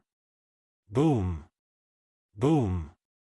Boom! This magical aura enveloped Lu Changsheng, forming a yin-yang Taoist chart that seemed to depict the harmony of heavens and earth, accompanied by faint echoes of the Great Tao. This, the remnant soul, gazing at the yin-yang Taoist chart above Lu Changsheng's head, revealed a rare expression of shock amid its tranquil demeanor. Even as merely a fragment of a soul, it could sense the profound and boundless mysteries of the Great Tao flowing through this Taoist chart. Remarkable youth, truly awe-inspiring. To think you possess such a cultivation inheritance, I have overstepped my boundaries. The remnant soul's face softened into a contemplative expression. Though its own cultivation legacy was extraordinary, it recognized that someone like Lu Changsheng would disdain its teachings. If that is the case, then as you've suggested, kindly assist me in finding a successor. The remnant soul finally said. Its hand lightly raised, and a pristine jade slip appeared out of thin air, floating before Lu Changsheng. This contains all of my cultivation techniques and teachings. If it interests you, you are welcome to study and cultivate them as well. To the remnant soul, Lu Changsheng, having cultivated the yin-yang creation scripture, a top-tier cultivation technique, would not covet its legacy. Furthermore, its teachings were intricate and abstruse, beyond the comprehension of average cultivators, so it didn't mind if Lu Changsheng learned them. No need to worry, Senior, Lu Changsheng reassured, golden light shimmering in his eyes as he cautiously accepted the jade slip. He hadn't expected the soul to hand over its inheritance so straightforwardly. Carefully, he inspected the jade slip. Tianyuan scripture, Tianyuan sword art, Nirvana golden body. The slip detailed numerous techniques, with the Tianyuan scripture evidently being the compilation of his core teachings. Beyond foundational practices, there were many spells, secret arts, and cultivation insights. While the Tianyuan sword art shared part of its name with the Tianyuan scripture, it was not a paired technique, clearly an independent creation of the Tianyuan true monarch. Before Lu Changsheng could delve deeper, the remnant soul gazed at him and resumed speaking, calling you here, the second reason is to make a request. Its typically calm voice now carried slight tremors, steeped in profound melancholy and time-worn anguish. A request. Lu Changsheng frowned upon hearing this. If an existence of such caliber uttered the word request, it inevitably indicated a matter of significance. Yet, glancing again at the woeful Chu Qingyi cradled in his arms, Lu Chongsheng composed himself and seriously answered, "Please speak, senior. If it's within my power, I will attempt my utmost to fulfill it, but I cannot promise success. If you find any errors, ads pop up, ads redirect, broken links, non-standard content, etc., please let us know to report so we can fix it as soon as possible." Chapter 1301, Having Your Answer is Enough. After all, I was merely holding onto a sliver of hope regarding this matter. The remnant soul's gaze was sorrowful as it sighed, saying, "I hope that within your lifetime, you can find a sword." Find a sword? S.E.A. the Oval Fire. Et website on Google to access chapters of novels early and in the highest quality. Lu Chongsheng furrowed his brows slightly, feeling that this request was somewhat puzzling. The remnant soul did not explain, instead asking, "Do you know about the innate sword spiritual body?" "I've never heard of it." Lu Chongsheng shook his head. The myriad spiritual constitutions found in the cultivation world were too numerous to count, so much so that even a nascent soul true lord wouldn't dare claim to know them all. The innate sword spiritual body is an extraordinarily rare constitution. It not only allows one to refine their physical body and soul into swords but also enables the refinement of all things under heaven into swords. Once this spiritual body achieves great success, it can even transform into an innate sword spirit. As the remnant soul reached this point, its voice grew heavier. "My daughter possessed the innate sword spiritual body. Years ago, when I attempted to break through to the divinity transformation realm, I was struck by the triadic tribulation of heaven, earth, and man. Not only did I fail to break through, ending in my demise and the collapse of my Tao, but I also brought disaster upon my wife and daughter. Among the calamities, there were those who came for my daughter's innate sword spiritual body, aiming to turn her into a sword spirit to forge a heavenly spirit treasure." The remnant soul's voice carried profound sorrow, shadowed by a potent killing intent. In his era, he had dominated the southern wilderness and was lauded as someone with the potential for divinity transformation. Everyone believed he had a great chance to succeed in breaking through. But when attempting the breakthrough, not only did he perish and lose his Tao, but his actions also brought disaster upon his wife and daughter. His wife was slain in battle, and his daughter even faced the horrifying possibility of being transformed into a sword. Turn her into a sword spirit to forge a heavenly spirit treasure. Lu Chongsheng's heart skipped a beat. While spiritual constitutions brought immense benefits to cultivation, they also easily attracted trouble. Just as his own daughter, Lu Wangshu, possessed the blood talisman spiritual body.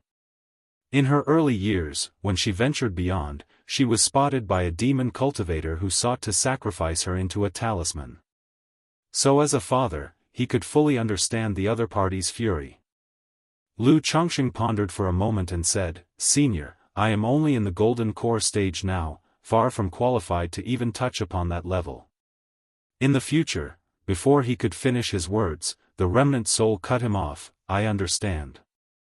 This request was merely my lingering hope, an obsession. I simply hope that in the future, if you have the ability, you might attempt to seek it. If you find this sword, rescue my daughter. If not, you need not hold yourself to this." The remnant soul sighed faintly. He knew it had been thousands of years since his demise, that the outside world had long become unrecognizable. Looking for a sword was as improbable as a fantasy. What's more, it was uncertain if his daughter hadn't already been forged into a heavenly spirit treasure. "Very well. If such a day ever comes, I, Lu Chongsheng, pledge to find the sword you spoke of, senior, and rescue your daughter." Lu Chongsheng solemnly pledged. After finishing, he asked, "Does this sword have a name?" "If the sword still exists in this world, its name might be Jianghu." Seeing Lu Chongsheng's sincere words and proactive inquiry, the remnant soul appeared somewhat gratified as it spoke. "I, Xiantian Yuan, have never owed anyone nor allowed promises made to me to be futile. Young friend, do you wish to save this woman?" The Tianyuan true monarch looked at Chu Qingyi and spoke directly. He did not demand that Lu Changsheng swear a Dao heart oath or anything similar. From his perspective, Lu Changsheng, with his extraordinary talent and unparalleled inheritance, was someone of immense pride and integrity. Having agreed, it was impossible for him to renege. Moreover, for someone destined to become a top-tier cultivator, potentially ascending to nascent soul transcendent in the future, insincere promises would leave cracks in his mental state. That's correct. May I ask what method Senior proposes? Lu Changsheng asked immediately. This woman has shattered meridians and broken bones. Her true elixir is damaged, and saving her is no easy task. However, since you cultivate the Sun-Moon Samsara technique, I possess a secret method that will allow you to use the Sun-Moon Samsara technique to extend her life. The Tianyuan true monarch glanced at Chu Qingyi, who was in Lu Changsheng's arms, and spoke as such. The Sun-Moon Samsara technique. Hearing this, Lu Changsheng froze. Damn it, is that your so-called solution? If it's through that method, why would I, Lu someone, even bother asking for help? With the Yin-Yang Nirvana technique, life transference technique, and the healing divine light of the 9 treasures Rui Bone, as long as there's a sliver of breath left, I could save her myself. But upon hearing the Tianyuan true monarch mention that Chu Qingji's true elixir was damaged, Lu Changsheng's heart tightened. He quickly examined Chu Qingji's condition with his divine sense.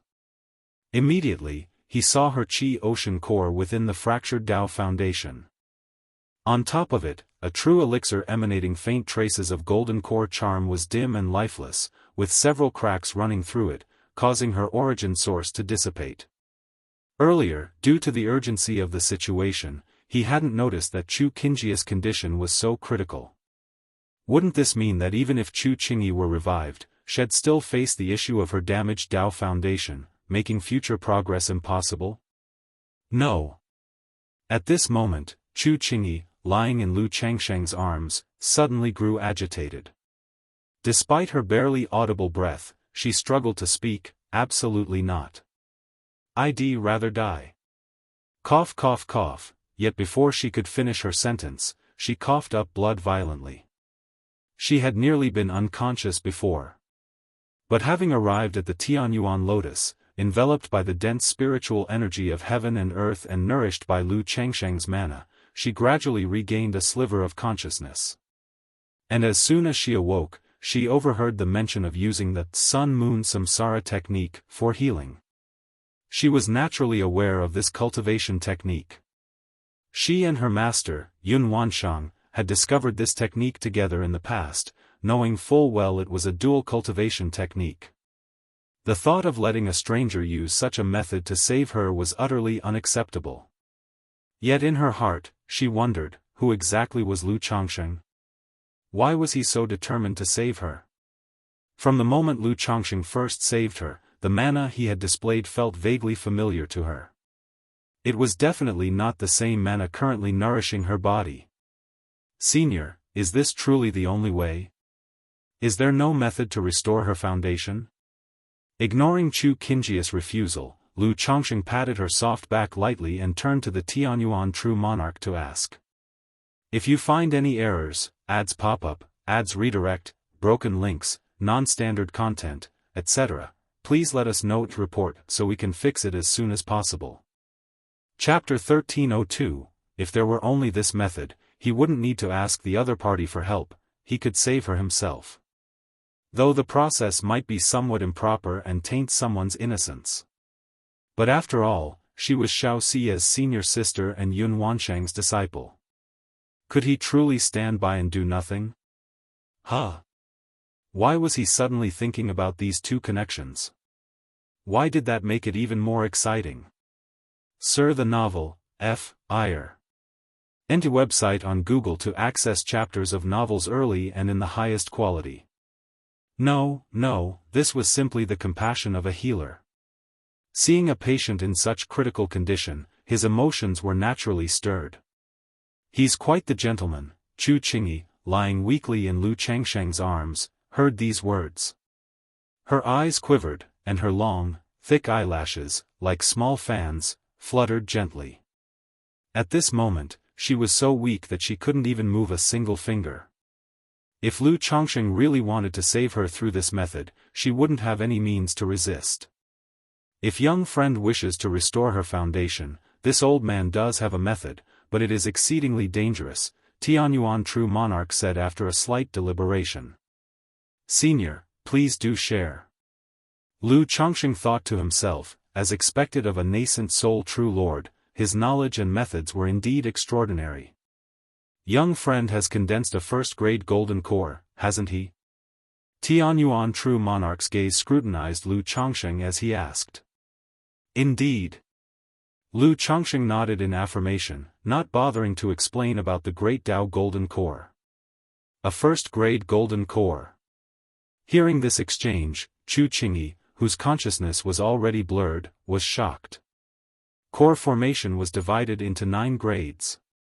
More than 90% of cultivators could only dream of forming a high-quality golden core.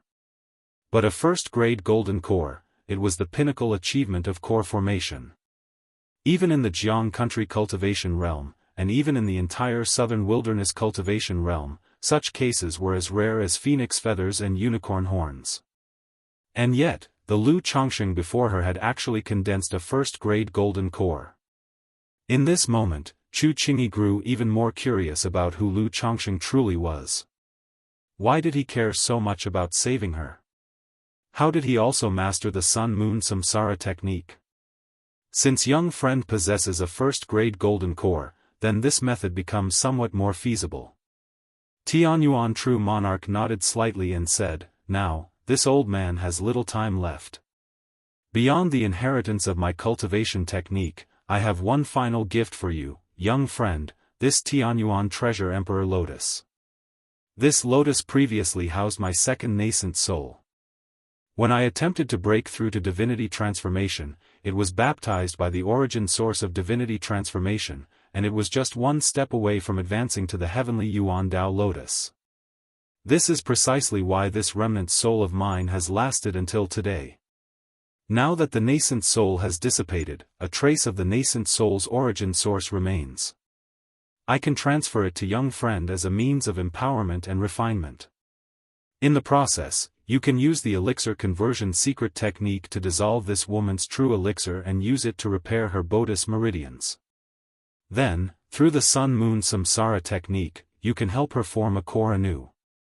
If successful, not only will her meridian injuries fully recover, but her cultivation could also achieve a breakthrough, and she could condense a golden core.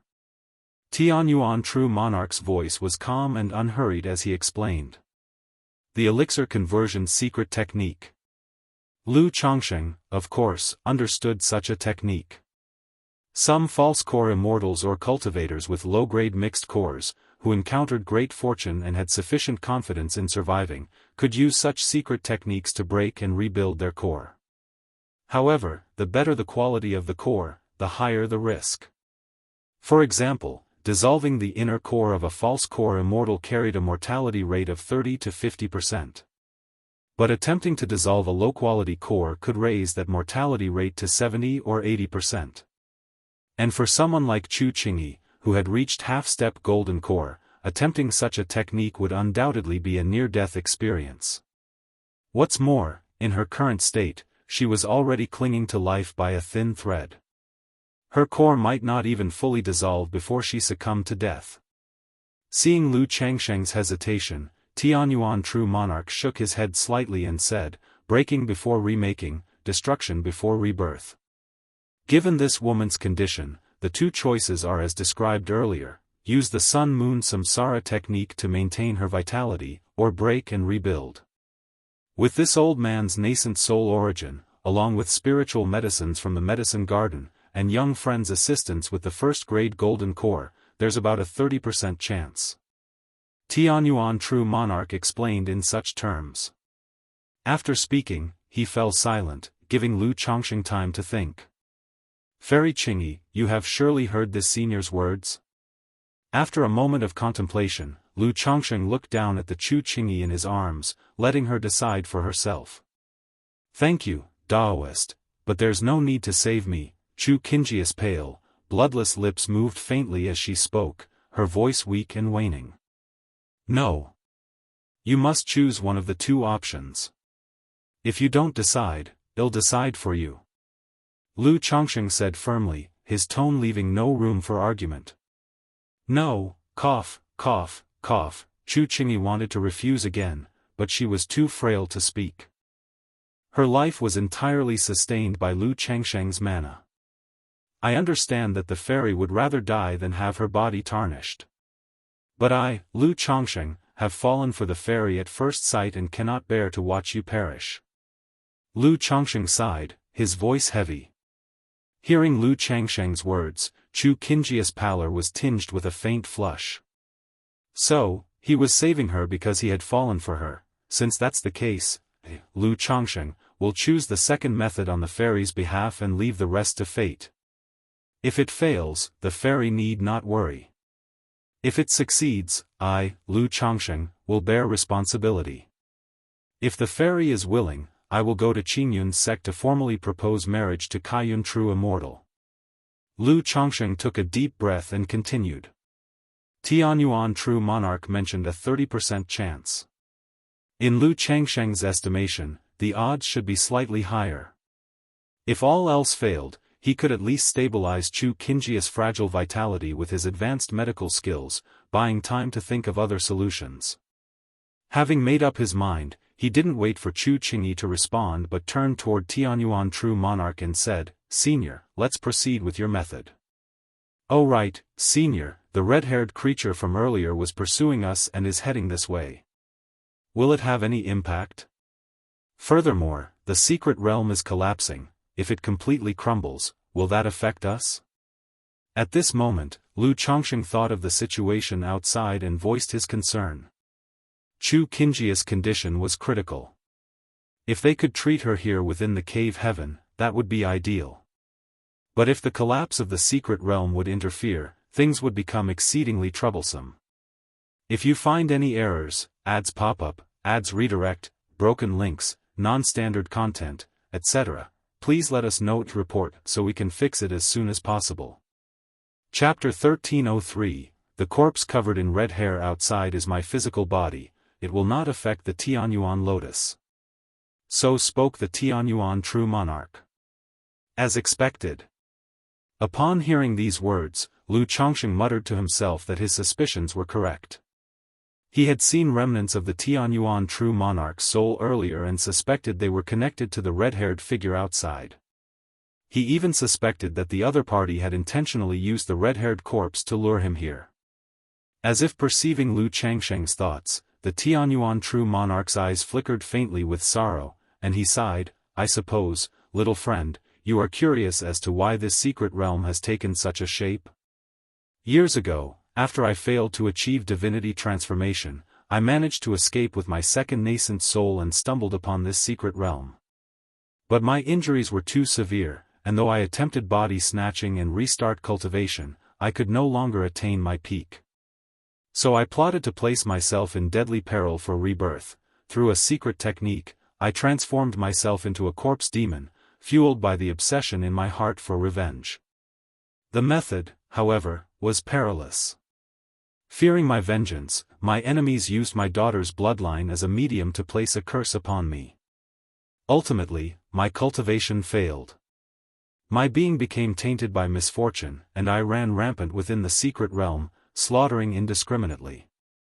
It was only through the inheritance steel of the Haoran sect that I managed, barely, to suppress the misfortune. The vengeful spirits and ghost cultivators you've encountered earlier are the people I killed back then, and their spirits were sealed alongside me beneath the steel. The Tianyuan True Monarch finished his explanation with a heavy sigh. The individuals within this secret realm, though considered his retainers, had suffered calamity due to him and were nearly entirely annihilated. Transformed into a corpse demon, a bloodline curse, after hearing this, Lu Chongsheng narrowed his eyes. Inwardly, he mused that nascent soul true lords truly possessed an arsenal of techniques, not a single one of them seemed straightforward. Yet this matter of bloodline curses intrigued Lu Chongsheng, making him more vigilant. Indeed, given his current circumstances, if someone intended to use divine techniques involving bloodline curses against him, it would be remarkably easy. The vast cultivation world is filled with treasures, secret techniques, and divine skills. Defenses against such methods are never foolproof. One must exercise caution. Lu Chongqing let out a quiet sigh in his heart and said, "Senior, if the secret realm collapses, will it affect the Tianyuan lotus?" "It will." The Tianyuan true monarch replied directly. "The secret realm is now depleted, interfered with by external forces, and has lost the stabilizing support of the steel. In just a few days, it will completely disintegrate, scattering into infinite spatial fragments that will drift through the great void. Even if you are within the Tianyuan lotus, you will be affected. However, I will make a full effort shortly, expending some of my origin source to send the Tianyuan lotus out. But as for the specifics, I cannot guarantee, it will depend entirely on yourself." So declared the Tianyuan true monarch. "Very well, since that's the case, I shall trouble you, senior." Without further hesitation, Lu Chongqing responded immediately. Given the current predicament, he could no longer afford to delay. On one hand, Chu Qingjia's condition could not wait. On the other hand, the heaven and earth net outside might escalate into a nascent soul battle, making his escape exceedingly difficult. "Since little friend is ready, I shall begin. Within the Tianyuan lotus are some heavenly and earthly treasures I left behind in years past. Feel free to take them. As for my physical body, once the secret realm collapses, it will naturally be cast into the great void. Moreover, outside the secret realm are 3 nascent soul cultivators. I suspect suppressing my depleted physical body will pose no challenge for them." Having spoken, the Tianyuan true monarch let out a carefree laugh, his sorrow-filled eyes seeming to exude a faint sense of release. Thousands of years of existence for him had been nothing short of torment. He endured it wholly due to a single lingering obsession.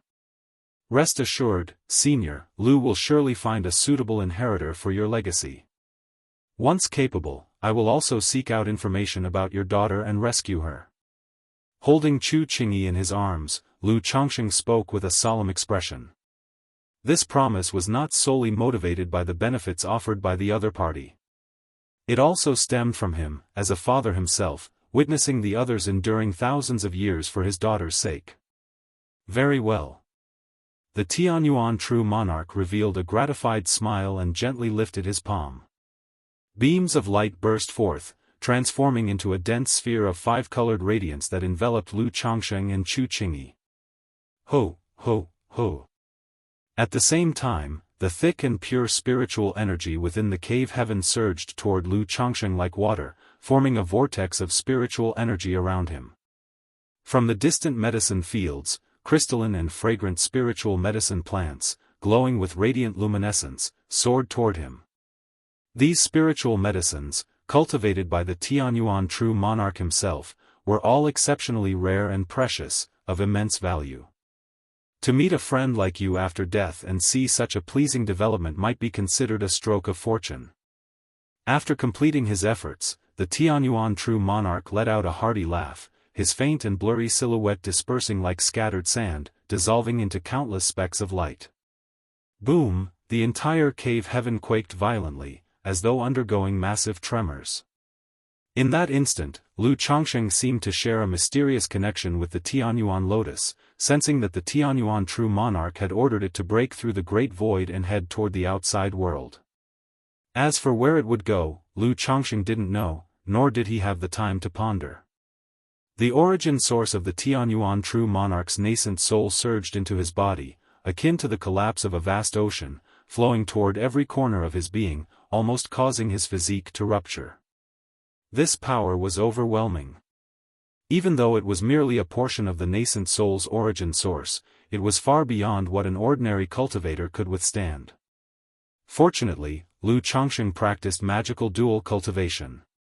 Not only had he condensed the great Tao golden core, but he also possessed the physical refinement ability of the third-order middle stage. Otherwise, it would have been impossible to endure this torrent of power within his body. Fairy Qingyi.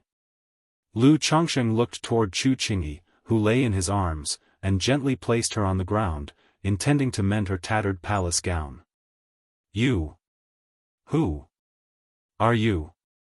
Chu Qingyi's beautiful eyes remained tightly shut, her exquisitely chiseled face deathly pale, with streaks of blood at the corners of her lips, a sight of poignant tragedy and beauty, reminiscent of a female sword immortal drifting down from the heavens. She knew she could not resist Lu Changsheng's actions now. Ia the Nefire. Et website on Google to access chapters of novels early and in the highest quality. If you find any errors, ads pop up, ads redirect, broken links, non-standard content, etc., please let us know to report so we can fix it as soon as possible. Chapter 1304, Even if the other party uses some means, I might not refuse. But she wants to know who Lu Chongsheng really is. Why does the other party have a bit of familiarity about him, willing to take such a big risk to save her, and also knows the sun-moon samsara technique? Lu Chongsheng of By Lake Mountain once took the alias Hanli, met Fairy Qingyi on the Green Cloud spirit ship, and fell in love at first sight. Lu Chongsheng stopped his palm, with a calm expression on his face, he said. Although Mr. Lu is amorous, he has always been unchanging in name and surname. Even if he sacrifices his own purity to save someone, he is willing to take responsibility. As for the issue of identity, after the secret realm ends, if he and Chu Qingyi return safely, they will definitely attract the attention of others. So Lu Chongsheng has thought it through. After returning, he will go to the Qingyun sect to propose to Kaiyun true immortal and confess the situation of his cultivation level. Disciples' life and purity, this woman should be able to distinguish between light and heavy. No matter what the result is, Yun Wanshang is a nascent soul immortal of the Qingyun sect, the enforcement hall master, with dual core formation. As long as she is willing to step forward, she can easily brush over this matter with any excuse. Furthermore, since Chu Qingyi is a nascent soul immortal of the Qingyun sect, as long as she doesn't reveal her own situation, it shouldn't be a big problem. By Lake Mountain, Lu Chongsheng, Chu Qingyi's heart skipped a beat when she heard this. She naturally knows this name. First, Lu Chongsheng has quite a reputation under Qingyian's rule. Second, she once asked her junior sister Xiao Xia about Hanli, but her junior sister casually brushed it off. After investigating, she found out that her junior sister doesn't have many friends, but there was one named Lu Chongsheng. Later she learned that her junior sister was getting closer to this Lu Chongsheng, and there were even rumors. She never expected that Lu Chongsheng was the loose cultivator Hanli who once saved her. No wonder junior sister was so vague back then. Chu Qingyi remembered that she was once detoxified by Lu Chongsheng when their skins touched, and now she's going to. No, she felt Lu Chongsheng reaching out to remove her skirt, her pale face flushed as she wanted to protest. But before she could finish speaking, Lu Chongsheng bent down and kissed her lips, blocking her words. Upon kissing her, Lu Chongsheng immediately activated the life transference technique, nourishing her with his own abundant vitality. Just as Tianyuan True Monarch dissipated, he had already told him the key points of this method. The main thing is that Chu Qingyi's vitality must be maintained, then successfully form a core formation. Whether forming a core or core formation, it's extremely perilous. Even though Chu Qingyi possesses a nascent soul origin and heavenly spirit medicine, it is very dangerous. Chu Qingyi felt a rich male scent enter her nose and mouth. This scent wasn't pungent, rather it was quite pleasant, smelling very comfortable.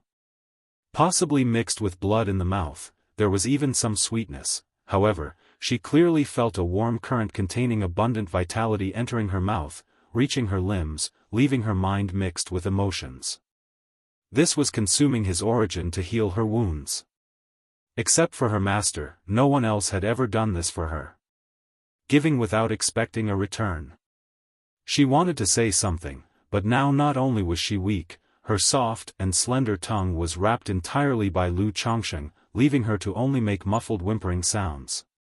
Lu Chongsheng heard these whimpering sounds like a small beast, thinking of her during the core formation ceremony at Qingyun sect, wearing a blue cloud-patterned robe, bearing a deep blue longsword, walking on Rainbow Bridge, being revered by all, the unparalleled celestial beauty. He couldn't help but feel a bit accomplished in his heart. After all, pressing such a lofty fairy under his body and tasting her at will is a desire in every man's heart. Even after decades, Lu Ancestor's heart remains pure and unblemished. Chu Qingyi was gravely injured, but her body still emitted a faint fragrance, seemingly teasing Lu Changsheng's mental spirit. Under the kiss, her breathing gradually quickened, knowing what was about to happen. Yet, for some reason, besides chaos in her heart, she surprisingly didn't have much resistance. Has she accepted her fate? However, at this moment, she felt Lu Changsheng letting her go. Qingyi. A warm soothing voice sounded in her ears. In the recent nourishment, Chu Qingyi seemed to have gained a little more strength, her eyelashes trembled lightly, and she slowly opened her beautiful eyes. Immediately she saw an incredibly handsome face. Previously, she had seen Lu Changsheng, but never paid much attention. After all, in the cultivation world, handsome faces are countless. Mere looks aren't enough to attract much attention. But for some unknown reason, she now felt that Lu Changsheng's handsome face was immaculate, and just looking at him, gave rise to a natural sense of closeness. Qingyi, I am about to start, are you ready? Lu Changsheng looked at Chu Qingyi in front of him with gentle eyes, filled with deep affection. The way she looked so tragically beautiful, made one want to love her dearly and warm her coldness. Chu Qingyi was somewhat at a loss for words. At this point, you're still asking me? Do I have any room to refuse? And even if I refuse, will you agree? Moreover, for some reason, seeing Lu Changsheng putting in so much effort and using every means to save her, she couldn't say the words of rejection anymore. Just as Lu Changsheng said, leave everything to fate. Sar the novel Fire. Net ** website on Google to access chapters of novels early and in the highest quality. If it fails, she will die, and before her death, she can treat this as a dream. If it succeeds, then it's meant to be. At this moment, Chu Qingyi's heart was in chaos. Seeing this, Lu Changsheng smiled slightly, knowing that the atmosphere had reached this point, asking further would be less than ideal. However, seeing Fairy Qingyi in this manner, she really was adorable. If you find any errors, ads pop up, ads redirect, broken links, non-standard content, etc., please let us know to report so we can fix it as soon as possible. Chapter 1305, Leaning down, he continued to kiss her cold lips, his hand removing the last layer of her dress. Chu Qingyi's skin was pale and delicate, slender and gentle, far less seductive and fiery than Nangong Meili. She was not as enchanting and graceful as their master Yun Wanshang, nor as alluring and exquisite as junior sister Xiao Xia. Yet, her proportions were nearly perfect. Her snow-like bosom resembled overturned jade bowls, just filling a single palm, her slender waist swayed like a willow, her curves elegant and breathtaking. Her delicate, round hips were plump and firm, and her long legs were shapely and exquisitely proportionate, utterly flawless. Lu Changsheng slid off the white jade boots and silk stockings from her snow-white legs, revealing a pair of tender, beautifully shaped jade-like feet. Her two pale and soft feet resembled spring shoots, smooth as silk, gripped gently in Lu Changsheng's hands. She wanted to protest, but exhaustion rendered her powerless, allowing only a faint redness to blossom across her skin, making her appear stunning. Lu Changsheng didn't linger on playing around. At this moment, Tianyuan True Monarch's nascent soul origin had saturated his own meridians, dantian, and every fiber of his being. If he didn't begin refining or transferring it into Chu Qingyi soon, even he wouldn't be able to endure the pressure. Considering the lack of preparation in foreplay, Lu Changsheng squinted slightly as a peach blossom mark flickered faintly between his brows, glowing with a faint pink hue. Gradually, Chu Qingyi's icy white skin took on faint pink tones, her half-closed delicate eyes becoming hazy and unfocused. Lu Changsheng sighed inwardly at his actions, thinking his methods were truly, but given the urgency of the situation, saving her life outweighed everything else, and he refrained from indulging in further irrelevant thoughts. Moments later. Within the isolated realm of the cave heaven, spring's lingering atmosphere slowly spread. The two figures, enveloped in multicolored spiritual light and nature's spiritual energy, tightly intertwined in harmonious yin-yang rotations. Here, no one disturbed them, not even the faintest breeze existed. Time ticked by bit. It wasn't clear how much time had passed, as the initial stiffness and resistance gradually melted into tender gasps and unconscious yielding. Though the process was undeniably intimate, Lu Changsheng focused unwaveringly on his purpose throughout. Once Chu Qingjia's condition seemed stable enough, he immediately reminded her, "Qingyi, prepare for core transformation." Yet, Chu Qingyi showed no response. "Qingyi." Lu Changsheng called softly, gazing at her pale face, tightly closed eyes, and tear-streaked cheeks. This kind of core transformation required her full cooperation. Sir, the novel, F. Iyer. Enter website on Google to access chapters of novels early and in the highest quality.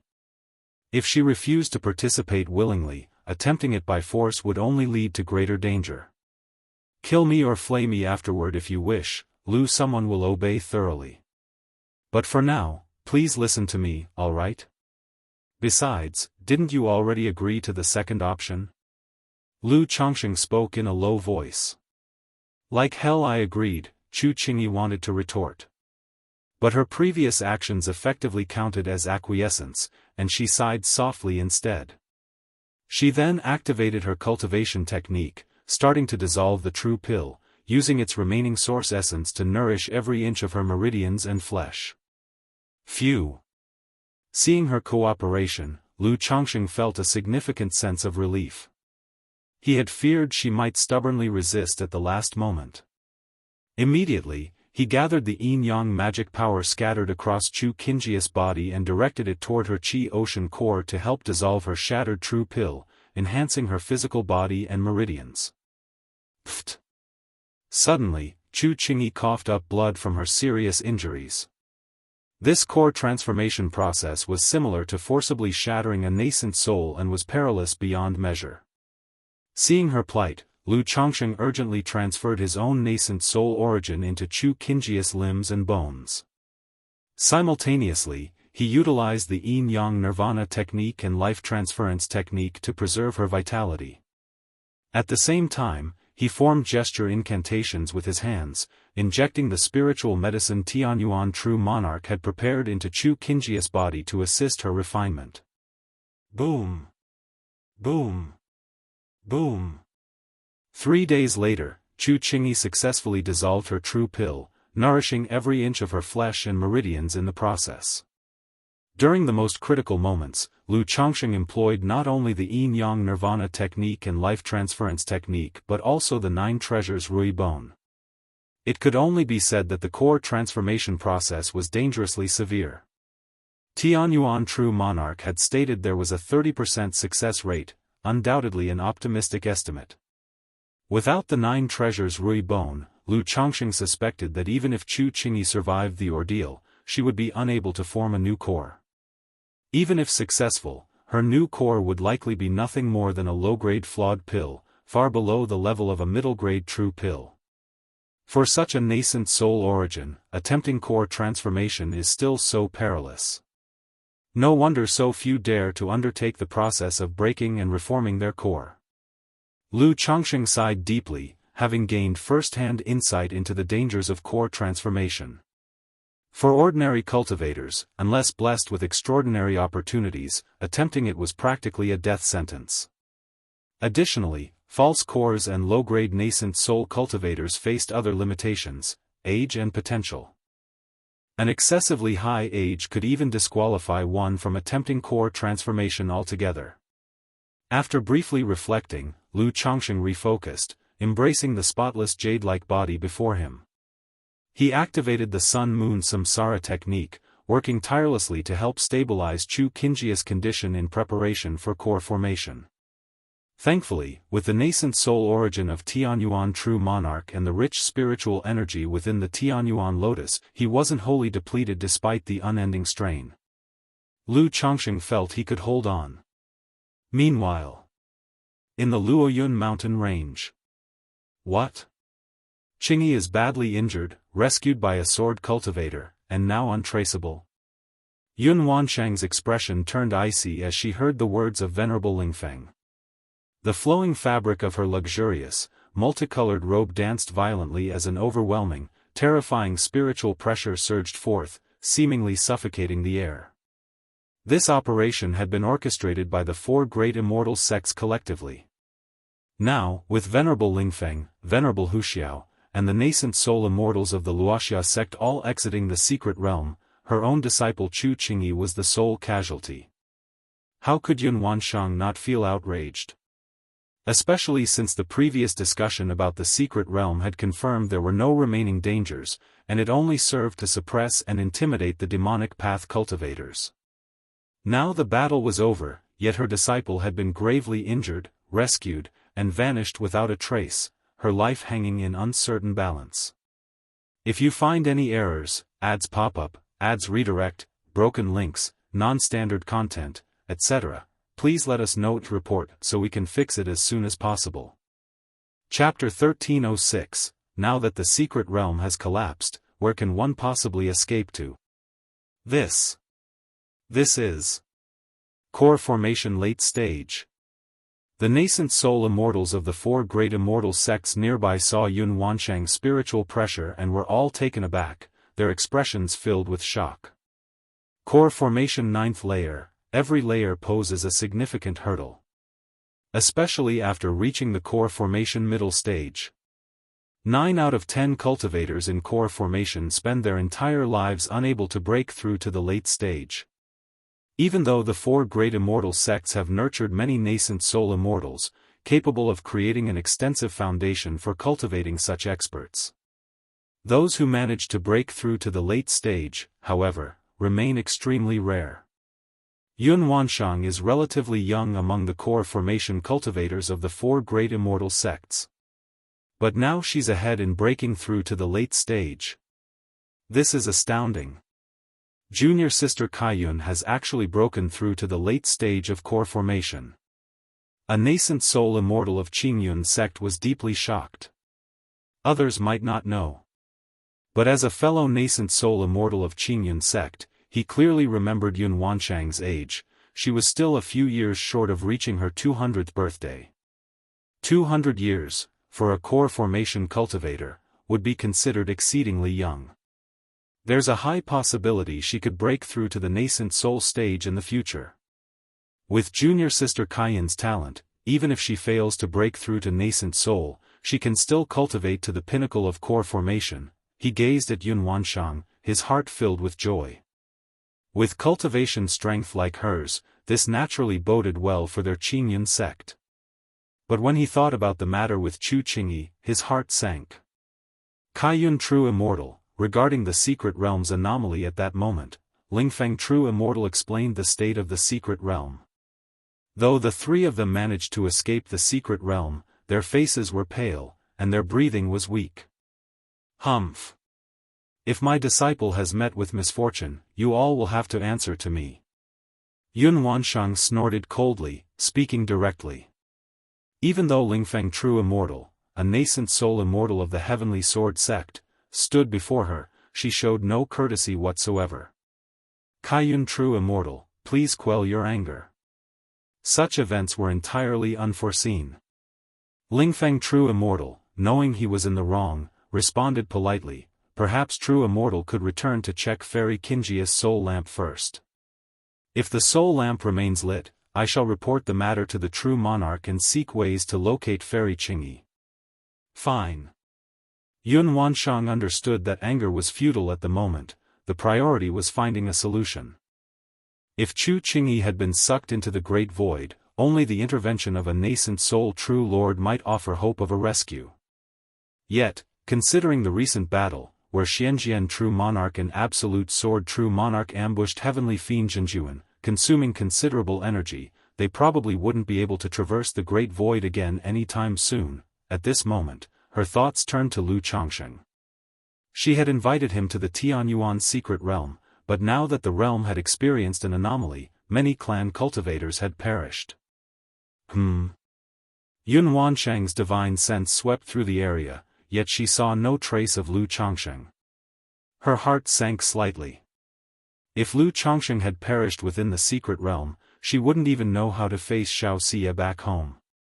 Have you seen Lu Changsheng? Sir, the novel, F.I.R. ed website on Google to access chapters of novels early and in the highest quality. She turned towards the Foundation establishment disciples of Qingyun sect, asking aloud. Lu Changsheng. The Foundation establishment disciples of Qingyun sect heard the question and appeared bewildered. Some didn't know who Lu Changsheng was. Others were surprised as to why Yun Wansheng would care about such a clan cultivator. True Immortal, are you referring to Bihu Mountain Lord, acclaimed for his dual mastery of pill and talisman arts, Lu Changsheng? At this moment, a Qingyun sect disciple stepped forward and responded respectfully. Yes. Yun Wansheng, dressed in her colorful gown, radiating elegance and beauty, gave a slight nod. Reporting to True Immortal, during the Secret Realm's anomaly, Mountain Lord Lu tried to escape but was suddenly ambushed by a nascent soul immortal in pursuit. Afterward, his whereabouts were unknown. This Qingyun sect disciple responded respectfully. Ambushed by a nascent soul immortal and his whereabouts unknown. Yun Wansheng's heart trembled fiercely upon hearing this. Now that the secret realm had collapsed and shattered, anyone who hadn't made it out was highly likely to have been swept into the Great Void. Even if Lu Changsheng possessed extraordinary luck and hidden strength, being swept into the Great Void was incredibly dangerous. The collapse of a secret realm does allow for the possibility of being teleported out of the realm. Yun Wansheng offered herself this reassurance. But the thought of him being pursued by a nascent soul immortal weighed heavily on her mind. Why was Lu Changsheng targeted for pursuit by a nascent soul immortal? Yun Wansheng continued her inquiry. Reporting to True Immortal, none of us are certain of the reason. This Qingyun sect disciple answered respectfully. Yun Wansheng fell silent for a moment, her pale jade-like hands lightly raised, conjuring a multicolored cloud-patterned handkerchief which transformed into a luminous cloud. She gracefully landed atop the cloud, which transformed into a brilliant beam of light that soared into the nine heavens gang wind, disappearing from sight. Why would Kaiyun True Immortal ask about Lu Changsheng? Yes, why would Kaiyun True Immortal be concerned about such a clan cultivator? Voices of curiosity began to rise. That Lu Changsheng is no ordinary figure. Not long ago, he ascended to the rank of third-rank talisman master. Also, he's said to have saved junior sister Shiyu in her early years, which earned him favor from Kaiyun True Immortal and led to him becoming a visiting noble servant of Qingyun sect. Someone informed the others knowingly. So that's the reason. TSK, such remarkable talent in talisman arts, and yet it seems Lu Changsheng has perished in the secret realm. It's rather regrettable. From what I hear, his qualifications to enter the secret realm were granted by Kaiyun True Immortal, which explains her concern. Who would have thought that Lu Changsheng would truly meet his end in the secret realm? Whispers filled the air. Figures like Sima Qiuhua and Song Cheng, upon hearing that Lu Changsheng had seemingly perished in the secret realm, felt delight surge within them. Especially Sima Qiuhua, who could barely contain his desire to relay this good news back to his family. If you find any errors, ads pop up, ads redirect, broken links, non-standard content, etc., please let us know to report so we can fix it as soon as possible. Chapter 1307, Jianghu Country's Northern Territory, Great Dream Marsh. The Great Dream Marsh is an immense expanse of water, boundless and endless, shrouded year-round in a layer of hazy mist, affecting not only sight but also obstructing the divine sense of cultivators. Although rumors say the depths of the Great Dream Marsh are extremely perilous, a forbidden zone of absolute danger, many cultivators still venture here. On the one hand, the Great Dream Marsh is rich in aquatic resources, providing a livelihood for both cultivators and ordinary people through fishing. On the other hand, aside from the Great Dream Immortal City, one of the three great immortal cities of Jianghu country, the Great Dream Marsh is dotted with countless islands. Among these islands, some even contain spirit veins. Even if they are just first-grade spirit veins, or unremarkable ones, they are incredibly precious to loose cultivators.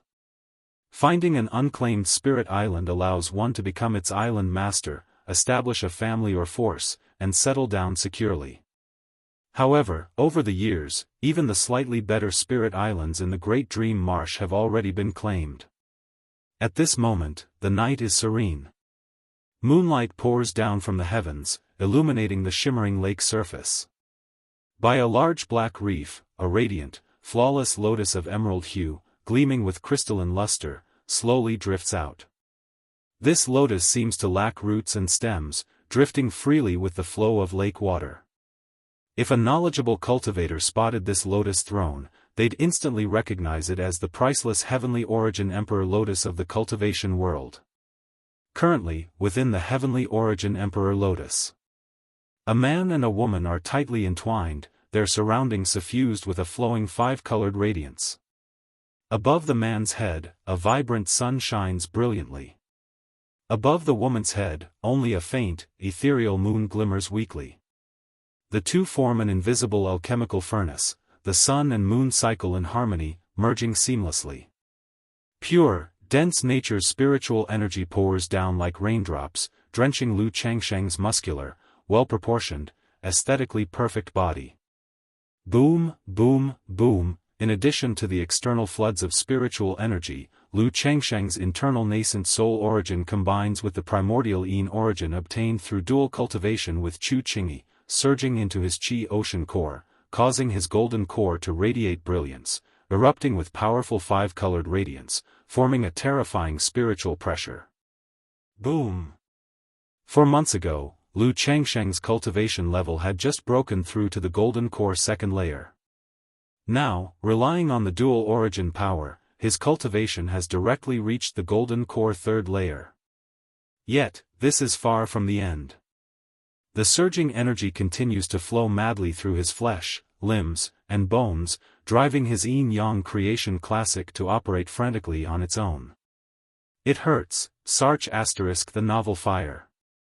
Net * website on Google to access chapters of novels early and in the highest quality. A soft, hoarse voice suddenly echoes. Lu Changsheng looks at the disheveled hair and pale complexion of the beauty before him, her brows furrowed tightly, realizing his breakthrough earlier caused him to lose control of his power. Having cultivated the 100 refinements treasure body art, his physical body is as strong as a demon king, and despite his careful restraint, Chu Qingyi has suffered significantly throughout the process. Otherwise, this usually silent sword immortal child would never have voiced her pain. I'm sorry, Lu Changsheng speaks gently in a soothing tone, his chest's 9 treasures Rui bone radiating brilliance, alleviating Chu Qingyi's discomfort while continuing the operation of the sun-moon samsara technique. Chu Qingyi, her pale and tragic beauty accentuated, softly moans as she crinkles her delicate nose, her eyebrow furrowing. Her exquisitely carved snowy feet tense up, her toes curling, almost aligning seamlessly with her sleek, round calves.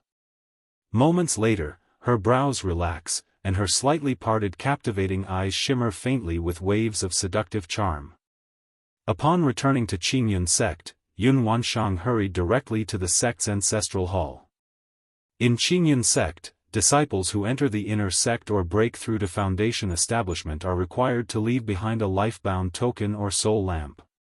A soul lamp allows one to sense danger and roughly identify a disciple's location for rescue. Furthermore, if a disciple were to betray the sect, one can use the life-bound token or soul lamp to cast specific secret techniques for capture or curse execution. Junior Sister Kaiyun, what brings you here? The Qingyun sect leader hastily arrives upon hearing the report. The ancestral hall is a restricted area in the sect, even Yun Wanshang, as master of Kaiyun Peak and enforcement hall master, cannot enter freely.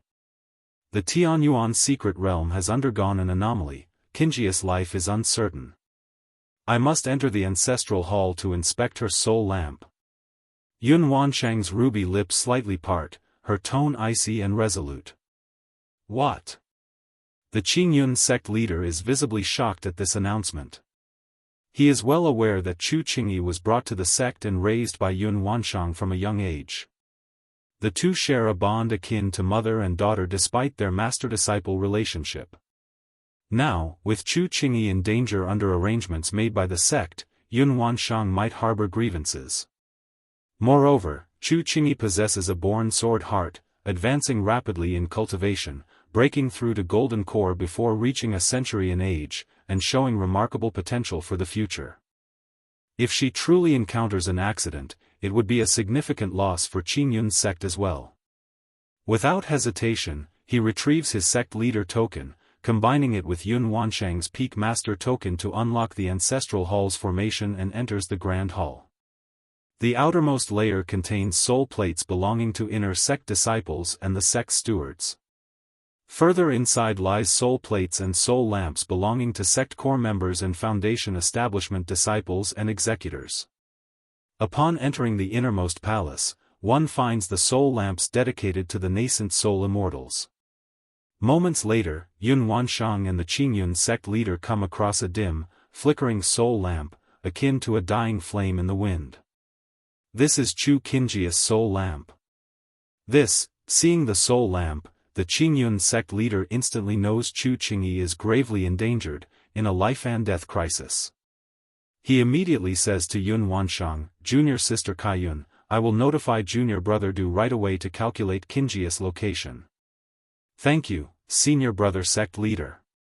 Yun Wanshang gazes at the soul lamp before her, lightly biting her ruby lips, her slender, jade-like hand tightly clenched. Suddenly, as if she recalls something, she leaves the ancestral hall for Kaiyun Peak, transmitting her voice toward Mingyue residence to Xianxia. "Xia, come see me. If you find any errors, ads pop up, ads redirect, broken links, non-standard content, etc., please let us know to report so we can fix it as soon as possible." Chapter 1308. A moment later, Xianxia arrived at the mountaintop, clad in snow-white garments. Her face was cold and aloof, as if she embodied the bright and unblemished moon. Seeing the unparalleled beauty before her, wearing a vibrant palace dress, with an air of nobility and elegance, Xianxia bowed deeply and said, "Master." "Xia, Lu Chongsheng encountered an accident in the Tianyuan secret realm. Go to Bai Lake Mountain and see if he left behind a soul lamp or life-bound token." Yun Wanshang looked at Xianxia standing before her, sighed softly, and said, "If he did not, then bring back one of his commonly used items." "What?" Upon hearing her master's words, Xiaoxia's slender figure trembled violently, and the detached mindset of the supreme forgetful love technique she cultivated instantly collapsed. With a look filled with disbelief, she spoke, "Master, are you saying that Chongsheng encountered an accident in the Tianyuan secret realm?" Alas, Yun Wanshang gazed at her disciple's expression and sighed deeply in her heart yet again. The supreme forgetful love technique placed the utmost importance on mental fortitude. Her disciple had cultivated this technique for years, maintaining a demeanor that was unmoved by emotions and untouched by sentiment. Now, upon hearing news of Lu Chongsheng, her composure shattered in an instant, and her Dao heart trembled. This showed that the seeds of emotion had taken deep root, and there was no turning back. If something truly happened to Lu Chongsheng, if he were to perish, then her disciple's cultivation path would likely be utterly severed. Yet, when Yun Wanshang thought of the potential death of Lu Chongsheng in the secret realm, a strange sorrow stirred within her heart as well. The Tianyuan secret realm experienced an anomaly, and Lu Chongsheng's status is now uncertain. He has not emerged from the secret realm, which is why I am asking you to visit Bai Lake Mountain. Afterward, I will ask Elder Du to perform a divination regarding Lu Chongsheng's condition. Yun Wanshang's expression remained dignified and serene, her voice soft as she spoke. The secret realm experienced an anomaly, and he has not emerged, Xianxia let out a slight breath of relief at her master's words. Alive, she must find him; dead, she must see his body. As long as she hadn't seen his corpse, she refused to believe that Lu Chongqing had fallen. Initially, upon hearing her master say that he had met with an accident and instructing her to check the soul lamp and lifebound token at By Lake Mountain, she had assumed the worst. "Master, do we know what kind of anomaly occurred in the secret realm? And what kind of accident Chongqing encountered?" Lightly biting her lip, Xianxia asked softly. She stood there in a moon-white dress, her dark hair gently flowing, her breathtakingly beautiful face devoid of cosmetics, yet surpassing all mortal beauty. Her usually serene and detached eyes now rippled like a turbulent mountain spring, filled with waves of emotion. If the disciples of the Qingyun sect were to witness the usually aloof and cold fairy Shiyu, who was like the nine heavens' bright moon, caring so deeply for a man, their hearts would surely shatter, convinced they were hallucinating. Even Yun Wansheng, Xiaoxia's own master, couldn't help but sigh at the sight, wondering what kind of allure Lu Chongqing possessed to have bewitched her disciple so thoroughly. The Tianyuan secret realm has collapsed. A corpse monster with power comparable to a nascent soul emerged. As Lu Chongqing fled toward the exit, he was suddenly hunted by a core formation cultivator. His whereabouts are unknown, and he has not emerged from the secret realm. Yun Wansheng did not withhold anything and spoke plainly with her rosy lips. Hunted by a core formation cultivator. Xiaoxia furrowed her brows slightly, finding this rather puzzling. She continued to inquire, "Master, why would Chongqing be targeted by a core formation cultivator? And has this core formation cultivator emerged from the secret realm? What is their current status? The exact details, I am unsure of. The core formation cultivator has also not emerged from the secret realm, but we cannot rule out the possibility that he used some method to escape unnoticed." Yun Wansheng replied calmly. Though a heaven and earth net had been laid outside the secret realm, the emergence of a nascent soul true lord led to a chaotic battle, causing many measures to be destroyed, and perhaps, someone might have taken advantage of the situation to slip away. Sarch * the Nephire. ed website on Google to access chapters of novels early and in the highest quality. Understood. Xiaoxia gently pursed her lips, deep in thought, believing that Lu Chongqing was likely unharmed. Partly because of the trust she had placed in him over the years, and partly because she had faith in his abilities. No matter how brief his time in the core formation stage had been, she believed Lu Chongqing was no ordinary core formation cultivator. "Master, is senior sister safe?" At that moment, Xiaoxia, recalling the anomaly in the secret realm, thought of her senior sister who was tasked with guarding the realm and voiced her concern. "Your senior sister has also encountered an accident. Her situation is perilous, and her whereabouts are unknown." Yun Wansheng sighed deeply. "How can this be?" Xiaoxia's expression turned to one of shock. She hadn't expected that not only was Lu Chongqing missing, but even her senior sister Chu Qingyi was now unaccounted for.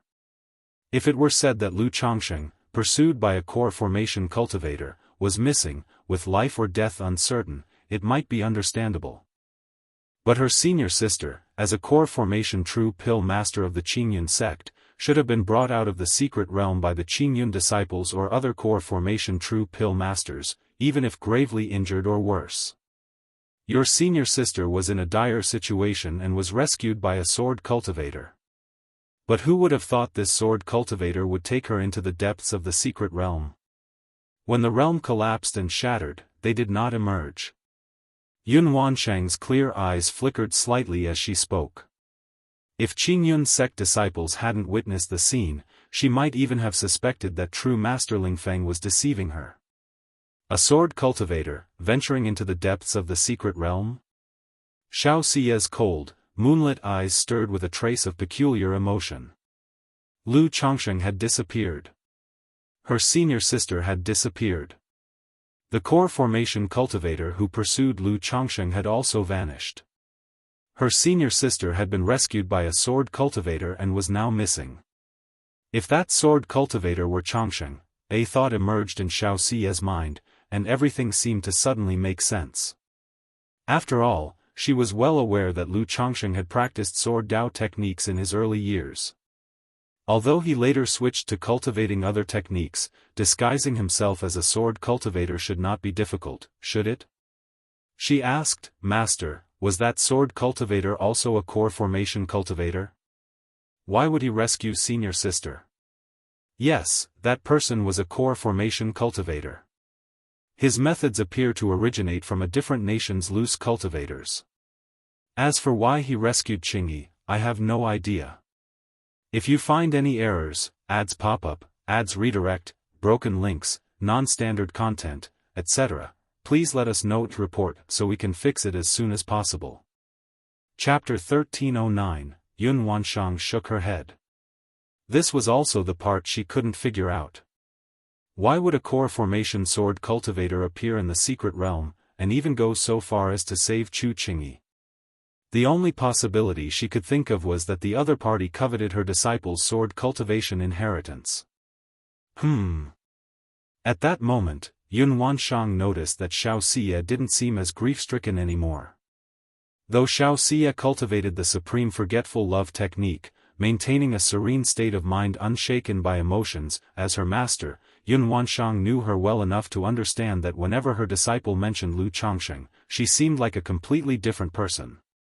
There was no way she could have calmed down so quickly. Could it be that Xia knew something? Knew that Lu Chongsheng was unharmed? Yun Wanshang's delicate brows furrowed slightly as she suddenly recalled an incident from years past. When Chu Qingyi was investigating matters related to the Xiahou family, she was hunted down by Xiahou Wuwa, poisoned by corpse toxins, and rescued by a loose cultivator named Hanli. Later, Yun Wanshang discovered that this so-called loose cultivator, Hanli, was actually Lu Chongsheng in disguise. Beyond this, she remembered Chu Qingyi once telling her that when this Hanli used sword qi to expel the poison for her, their sword hearts resonated, and he praised her for her extraordinary talent in the sword Dao. A sword cultivator. Lu Chongsheng was a sword cultivator. Could it be, Xia, do you know something? She fixed her gaze on her disciple and asked aloud. Under Yun Wanshang's penetrating stare, Xiaoxia felt as though her very soul was being laid bare. She knew her master had likely already deduced something by asking such a question. But she wasn't certain how much her master actually knew. Considering the gravity of Lu Chongsheng's secret, she softly replied, Chongsheng once received a sword Dao inheritance. So I was thinking, the sword cultivator who rescued senior sister, could it perhaps be related to Chongsheng, related to Lu Chongsheng? Yun Wanshang looked at Xiaoxia before her, her gaze as deep and unfathomable as a pool. If this core formation sword cultivator was connected to Lu Chongsheng, or rather, was Lu Chongsheng himself, then that would be truly astonishing. She recalled the first time she met Lu Chongsheng years ago. At that time, he was merely a little cultivator at the 4th level energy refinement stage. Yet in just a few years, he had already reached the peak of qi refining, excelling in both the law body and Taoist body. By the third time they met, he had achieved foundation establishment mid-stage cultivation. Now, decades had passed, and though his cultivation seemed stagnant on the surface, she had sensed during their dual cultivation sessions that he was hiding his true progress. He had likely long since broken through to the late stage of foundation establishment. But a breakthrough to core formation, wouldn't that be too incredible? Even if Lu Chongsheng were at the peak of foundation establishment, she might have been able to understand. But where would a mere clan cultivator like him acquire the core formation spiritual objects or a Daoist site to achieve core formation?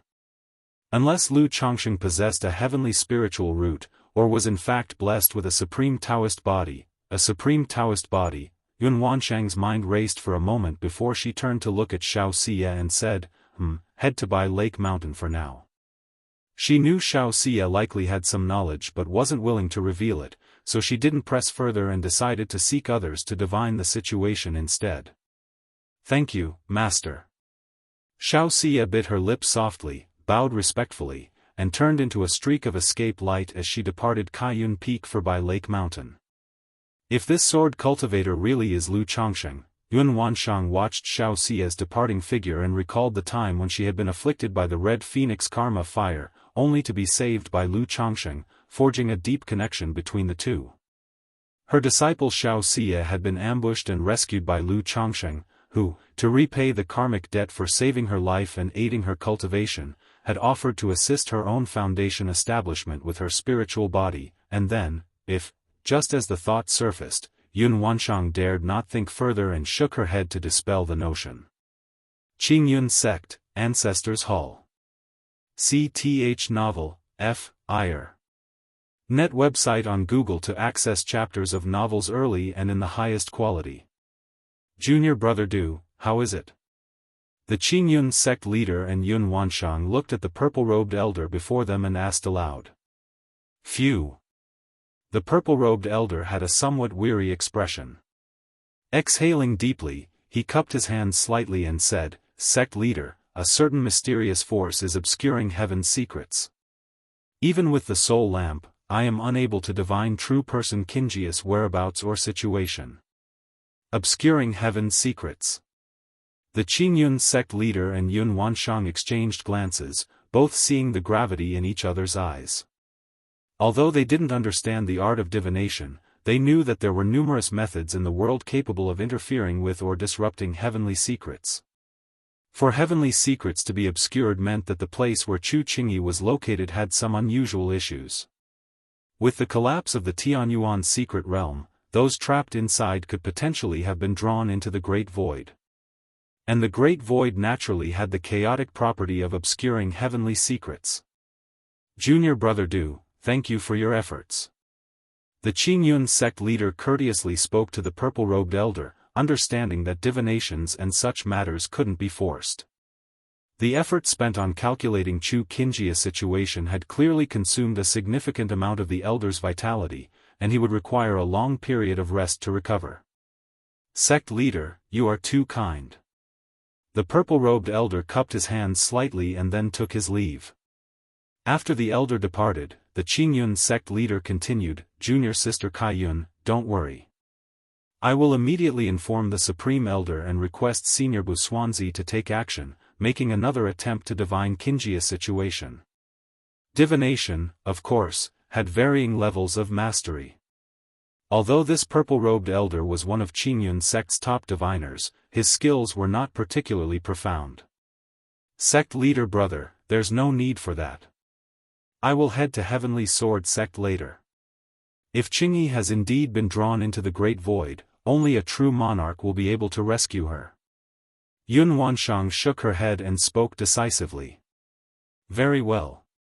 The Qingyun sect leader nodded, knowing that the Tianyuan secret realm matter was primarily under the leadership of the Heavenly Sword sect. Now that such an incident had occurred, it was both reasonable and necessary for Heavenly Sword sect to assist. Moreover, the Xianxian true monarch from the Heavenly Sword sect was not only a sword cultivator but also proficient in the art of divination. If you find any errors, ads pop-up, ads redirect, broken links, non-standard content, etc., please let us know to report so we can fix it as soon as possible. Chapter 1310, by Lake Mountain, Mount Sumeru Cave Heaven. After Xiaoxia arrived at By Lake Mountain, she informed Ling Zixiao, Lu Miaoge, and others about the Tianyuan secret realm and Lu Changsheng's situation. What? Changsheng is missing in the Tianyuan secret realm. How could this be? When Lu Miaoge and Lu Miaoyun heard this, their expressions grew solemn, their faces full of worry. Being chased by a nascent soul immortal? Ling Zixiao frowned slightly, her expression odd. Lu Miaoge and Lu Miaoyun might not understand Lu Changsheng's combat prowess and have always thought their husband was mild-tempered and not adept at violence. But she knew very well her husband's methods. At the initial stage of Foundation establishment, he had deployed talisman formations to suppress and kill 5 Foundation establishment cultivators. By the late stage of Foundation establishment, he could easily slaughter a false core immortal and calmly escape from a 3rd-rank demon king.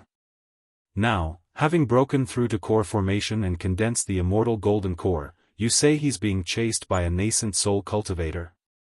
If anything, the nascent soul cultivator should be the one being chased by her husband. Yes, but I heard from my master that a sword cultivator appeared in the secret realm and saved senior sister, so I suspect that this nascent soul sword cultivator is Changsheng. However, at the time, the situation was urgent, and Changsheng was unable to reveal his identity, so he took senior sister and left the secret realm. Xianxia continued, sharing her speculation, indicating to the other women not to worry too much. A nascent soul sword cultivator. Upon hearing this, Lu Miaoge and Lu Miaoyun relaxed a little, but their beautiful eyes still showed hints of concern. Seriously injured, however, Ling Zixio's expression grew even stranger at these words. She thought, if this were true, wouldn't Lu Changsheng returning mean another sister would join their ranks? After all, given her husband's incredible luck in romance and this classic hero-saving damsel scenario, it seemed unlikely for the two not to develop something more between them. Moreover, if this nascent soul sword cultivator truly was her husband, would he let go of this fairy Qing Yi? Ling Daoist, what's the matter? Xiaoxia felt Ling Zixio's gaze toward her was inexplicably strange and asked aloud. Nothing. My husband hasn't left behind a soul lamp, soul plate, or any life-bound artifact at home. Ling Zixio shook her head and said, however, she turned towards the cave heaven and respectfully called out, Senior Mount Sumeru, do you know my husband's situation? The Mount Sumeru Tree King was her husband's contracted spiritual beast, and the connection between the two might provide some clues. The master is unharmed, Mount Sumeru replied. CTH Nell Fire. Enter website on Google to access chapters of novels early and in the highest quality. It had no master-servant contract with Lu Changsheng. But the subtle connection between the two allowed it to sense that Lu Changsheng was still alive. Phew. Upon hearing this, Lu Miaoge, Lu Miaoyun, and Xiaoxia all breathed a sigh of relief. They say worry blinds the mind. Previously, they had all forgotten about Mount Sumeru's existence. Thank you, Senior Mount Sumeru. Lu Miaoge, Ling Zixio, and the other women expressed their gratitude. Although Mount Sumeru Tree King was their husband's spiritual pet, as a third-rank demon king, they still showed respect. Knowing Lu Changsheng was safe calmed Xiaoxia considerably as she went to Changsheng Hall to retrieve Lu Changsheng's frequently used talisman brush, preparing to return and report. However, just before departing to fulfill her mission, she thought for a moment and decided to bring Lu Miaoge and Lu Qingxian along to Qingyun sect. On the one hand, they could use the bloodline connection between Lu Qingxian and Lu Changsheng to estimate his general situation. On the other hand, considering Lu Changsheng had encountered trouble in the Tianyuan secret realm, if he delayed his return, other family forces might test or provoke them. Lu Miaoge, as the lady of the Lu family, visiting Qingyun sect in Kaiyun Peak, would also send a message to the outside world, possibly serving as a deterrent. Miaoyun, once news of the Tianyuan secret realm spreads, rumors about my husband's situation will certainly circulate among the opportunists. Since the family's commerce is just starting to gain traction, notify Lu Yun and Xingyang to prepare in advance. Meanwhile, Ling Zixio also addressed Lu Miaoyun. Sister Ling, I understand. Lu Miaoyun nodded gently, responding. Though her demeanor was fresh and lively, like a playful maiden, years of managing internal affairs for the Lu family had shaped her into a woman of refined elegance and noble grace. Lu Miaoge and Xiaoxia piloted their spirit boat and gently landed outside Qingyun sect's mountain gates. So this is Qingyun sect? Lu Qingxian looked curiously at the cloud-covered, ethereal peaks and the radiant, misty scenery of Qingyun sect. Bai Lake Mountain wasn't far from Qingyun sect, yet he had never been here. Yes. Lu Miaoge, her face gentle and her demeanor fluid like water, gave her son a brief introduction to Qingyun sect. However, she had only visited twice before and wasn't very familiar with the sect herself. Uncle Master Xiao. Seeing Xiaoxia, the disciples at the mountain gate immediately bowed and greeted her. Xiaoxia's expression remained cool and noble as she nodded slightly and led Lu Miaoge and Lu Qingxian into Qingyun sect, heading toward Kaiyun Peak. Master. She reached the palace at the summit and paid her respects. Yun Wansheng, seeing Lu Miaoge outside, was struck by a strange sense of unease. She recalled how she had cultivated the virtuous woman reincarnation technique years ago, entering the soul path dreams of Lu Changsheng and Lu Miaoge, and there, intertwined with Lu Miaoge, though it was merely a dream, the experience had left an impression on her. Sigh. Yun Wansheng felt a vague sense of agitation. If Lu Changsheng were truly in danger or had an accident, she wouldn't just be unable to face Xiaoxia but would also be ashamed before the Lu family and Lu Miaoge.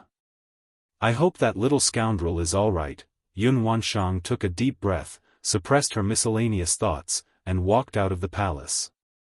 Greetings, Elder Kaiyun. Lu Miaoge promptly bowed respectfully alongside her son. Yun Wansheng nodded slightly. Taking the talisman brush from Xiaoxia's hands, she raised her palm lightly and led Lu Qingxian toward Elder Du to deduce Lu Changsheng's situation. As Lu Miaoge watched Kaiyun True Immortal leave, for some reason, she found the departing figure vaguely familiar. Yet she knew this was her first time meeting Kaiyun True Immortal, she had never seen her before. If you find any errors, ads pop up, ads redirect, broken links, non-standard content, etc., please let us know to report so we can fix it as soon as possible. Chapter 13:11. However, the other party's body and face seemed to be shrouded in an ethereal divine aura, indistinct and veiled, making it impossible to see their true appearance. What is your name? Yun Wansheng gazed at Lu Qingxian, whose appearance perfectly inherited the likeness of Lu Changsheng and Lu Miaoge, and felt a sudden sense of closeness in her heart. Her voice softened as she spoke. Reporting to the True Immortal, my name is Lu Qingxian. Lu Qingxian looked at Yun Wansheng, whose entire being emanated a glowing radiance and an invisible aura of oppression. Although slightly restrained, he maintained composure and respectfully clasped his hands in salute. Lu Qingxian. Yun Wansheng nodded slightly and asked aloud, the Qingyun sect opens its mountain gates once every 5 years to recruit new disciples. If you are willing, I can grant you the status of an inner sect disciple directly. Although she did not know Lu Qingxuan's talent level, she could infer from his cultivation level that his spiritual root was not only adequate but possibly exceptional. Therefore, if he was willing to join the Qingyun sect, she was also willing to extend some favor. Thank you for your kindness, True Immortal. I will need to ask my parents before deciding. Lu Qingxian was somewhat flattered but did not give a direct answer. Very well. Yun Wansheng did not press further. She brought Lu Qingxian to a mountain peak. A moment later, an elder in a purple robe stepped out to greet them.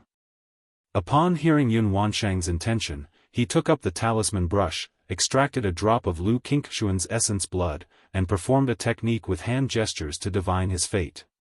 So this is the art of divination, Lu Qingxian watched Elder Du with serious eyes. The 100 arts of cultivation were vast and profound. Of these, the art of divination counted as one of the most mysterious. However, such inheritance was exceedingly rare, with only a few individuals able to master it. He had only read about it in books and had never witnessed it before. After a long while. Kaiyun True Immortal, this person's fate is also shrouded by a force that obscures heaven's secrets, making it difficult to deduce his circumstances. Elder Du shook his head and said. When divining Chu Qingyi earlier, he had expended considerable essence, qi, and spirit. Now, while divining Lu Changsheng, he felt a resistance, a veiling of heaven's secrets, and chose not to continue. Elder Du, thank you for your hard work. Yun Wansheng nodded and said. Her purpose in divining Lu Changsheng's situation was twofold: first, to see whether she could uncover useful clues or information about him. Secondly, she wanted to understand if his circumstances were similar to her disciple Chu Qingji's. Now, hearing this result, her expression subtly tensed. She thought to herself, is that nascent soul sword cultivator truly Lu Changsheng? Otherwise, why would her disciple Chu Qingyi be concealed from heaven's secrets, and Lu Changsheng too? Furthermore, she had given Lu Changsheng a token sealed with divine skills many years ago. If the token were activated, she would be able to sense it through mysterious connections. Yet, she had not felt the token being activated, which indicated Lu Changsheng was likely not in grave danger. Yun Wanshang did not dwell further on the matter. She turned to Lu Qingxian, lightly flicked her jade-like fingers, and a jade talisman fell before him. She spoke aloud, if in the future you wish to join the Qingyun sect, you may use this to contact me. Currently, with Lu Changsheng's whereabouts uncertain, Bai Lake Mountain was likely to face some trouble. Though she would not personally intervene in such matters, she was willing to offer some backing. This jade talisman served as a gesture of support. If Bai Lake Mountain did encounter trouble, as long as Lu Qingxian or Lu Miaoge presented this jade talisman, it would serve as an external deterrent. This junior thanks the true immortal. Lu Qingxian, though unsure why this nascent soul true immortal regarded him so highly, was still overjoyed and respectfully clasped his hands in salute. Very well. After returning to Kaiyun Peak with Lu Qingxian, Yun Wanshang explained the situation briefly to Xiao Xia before heading to the Heavenly Sword sect, transforming into a streak of rainbow light and leaving the Qingyun sect. Xia, I recall Xingyue and Yun Lu are at the Qingyun sect. If convenient, I wish to visit them. At this moment, Lu Miaoge spoke aloud. Sir, the novel Fire. Net website on Google to access chapters of novels early and in the highest quality. As the aunt of Xingyue and Yun Lu, now that she was at the Qingyun sect, it was only proper to show care and concern. Besides, her husband had encountered such an incident, and it was possible the news might reach the two of them. She should also remind them to focus on their foundation establishment and not worry about family affairs. All right. Xiao Xia nodded, leading Lu Miaoge to visit the two of them, and afterwards to see Zhao Qingqing. Mother, earlier Kaiyun True Immortal asked if I was willing to join the Qingyun sect. When Lu Miaoge left the Qingyun sect and returned to Bai Lake Mountain with Lu Qingxian, he took out the jade talisman from Kaiyun True Immortal and spoke. Ah, Lu Miaoge was pleasantly surprised, not expecting her son to be highly valued by Kaiyun True Immortal. Although her husband believed their children had no need to join immortal sects, the fact that her son was proactively regarded by the True Immortal still moved her heart. However, recalling the past events concerning her son Lu Qingshan and daughter Lu Qingzhu, she calmed herself and decided to wait for Lu Changsheng's return before making a decision. Mother, the True Immortal bestowed this jade talisman upon me, which surely shows favor toward our family. Just recently, Father had taken the role of guest elder at Kaiyun Peak, and now he encountered unexpected danger in the Tianyuan secret realm. At this moment, Lu Qingxian pursed his lips and spoke softly. Lu Miaoge felt her heart tremble upon hearing this. Her expression softened as she gently stroked her son's head, murmuring, "Xiener, don't worry. Your father will be fine, absolutely fine." Within the Tianyuan lotus, there were no sun, moon, or stars, no day and night to alternate. Lu Changsheng and Chu Qingyi engaged in endless intimacy and dual cultivation. The two almost forgot time, forgot themselves, and became wholly intertwined. Throughout this process, Chu Qingyi's condition gradually improved. Her stunningly beautiful face was no longer deathly pale but gained a warmer flush. Lu Daoist, at this moment, Chu Qingyi spoke softly, indicating that she was already much better. No rush, nascent soul origin is still sufficient, let's be cautious. Lu Changsheng gazed at the mesmerizing elegance of the woman before him and replied. At first, his sole focus had been on helping her recover, leaving no time to fully appreciate the unparalleled beauty of this sword immortal child. If you find any errors, ads pop up, ads redirect, broken links, non-standard content, etc., please let us know to report so we can fix it as soon as possible. Chapter 13:12. Now that the situation has stabilized, we can naturally take a moment to admire it. Chu Qingyi's face flushed crimson, her delicate body trembling as she closed her beautiful eyes.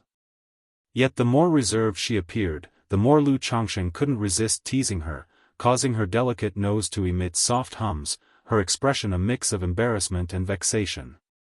To be honest, seeing the ordinarily cool and heroic sword immortal child like this, shy and bashful, was utterly captivating.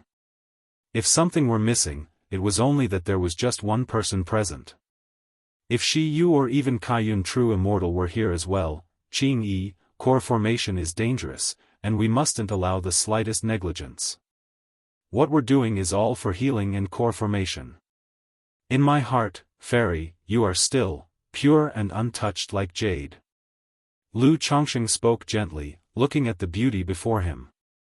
Chu Qingyi, her misty eyes opening and closing, caught sight of Lu Changsheng's tender and affectionate gaze. Her heart swelled with embarrassment and annoyance, and even a trace of speechlessness. Had already done this to her and still claimed she was pure and untouched. If this was truly for healing and core formation, what were his hands busy doing? However, the normally sharp-edged sword immortal child was now like an ostrich, only daring to ponder such thoughts internally, without voicing them aloud. After all, in this sort of situation, the shame was unbearable. Qing Yi, your complexion has improved a lot. Looking at you, you'll probably just need a few more days of healing before starting core formation. Don't worry, with me here, you'll definitely succeed in forming your core, a superior gold core. Lu Changsheng looked at the frowning fairy before him and continued, gently caressing her soft and smooth, flushed yet pale cheeks. Chu Qingyi pressed her lips without speaking, her face so red it resembled the morning glow. Humiliated and agitated, she turned her disheveled-haired head to the side. Clearly, Lu Changsheng's words had thrown her mind into disarray and made it hard for her to compose herself. Time crept forward moment by moment. Seeing that Chu Qingyi's condition had stabilized, Lu Changsheng didn't delay any longer and began assisting her with core formation. After all, if he delayed further, the nascent soul origin that he had refined or the healing effects might dissipate, potentially missing the opportune moment for core formation. Boom! Lu Changsheng drove the Sun-Moon Samsara technique to its limits, integrating the Sun-Moon cauldron floating above his head into Chu Qingyi's Qi ocean core.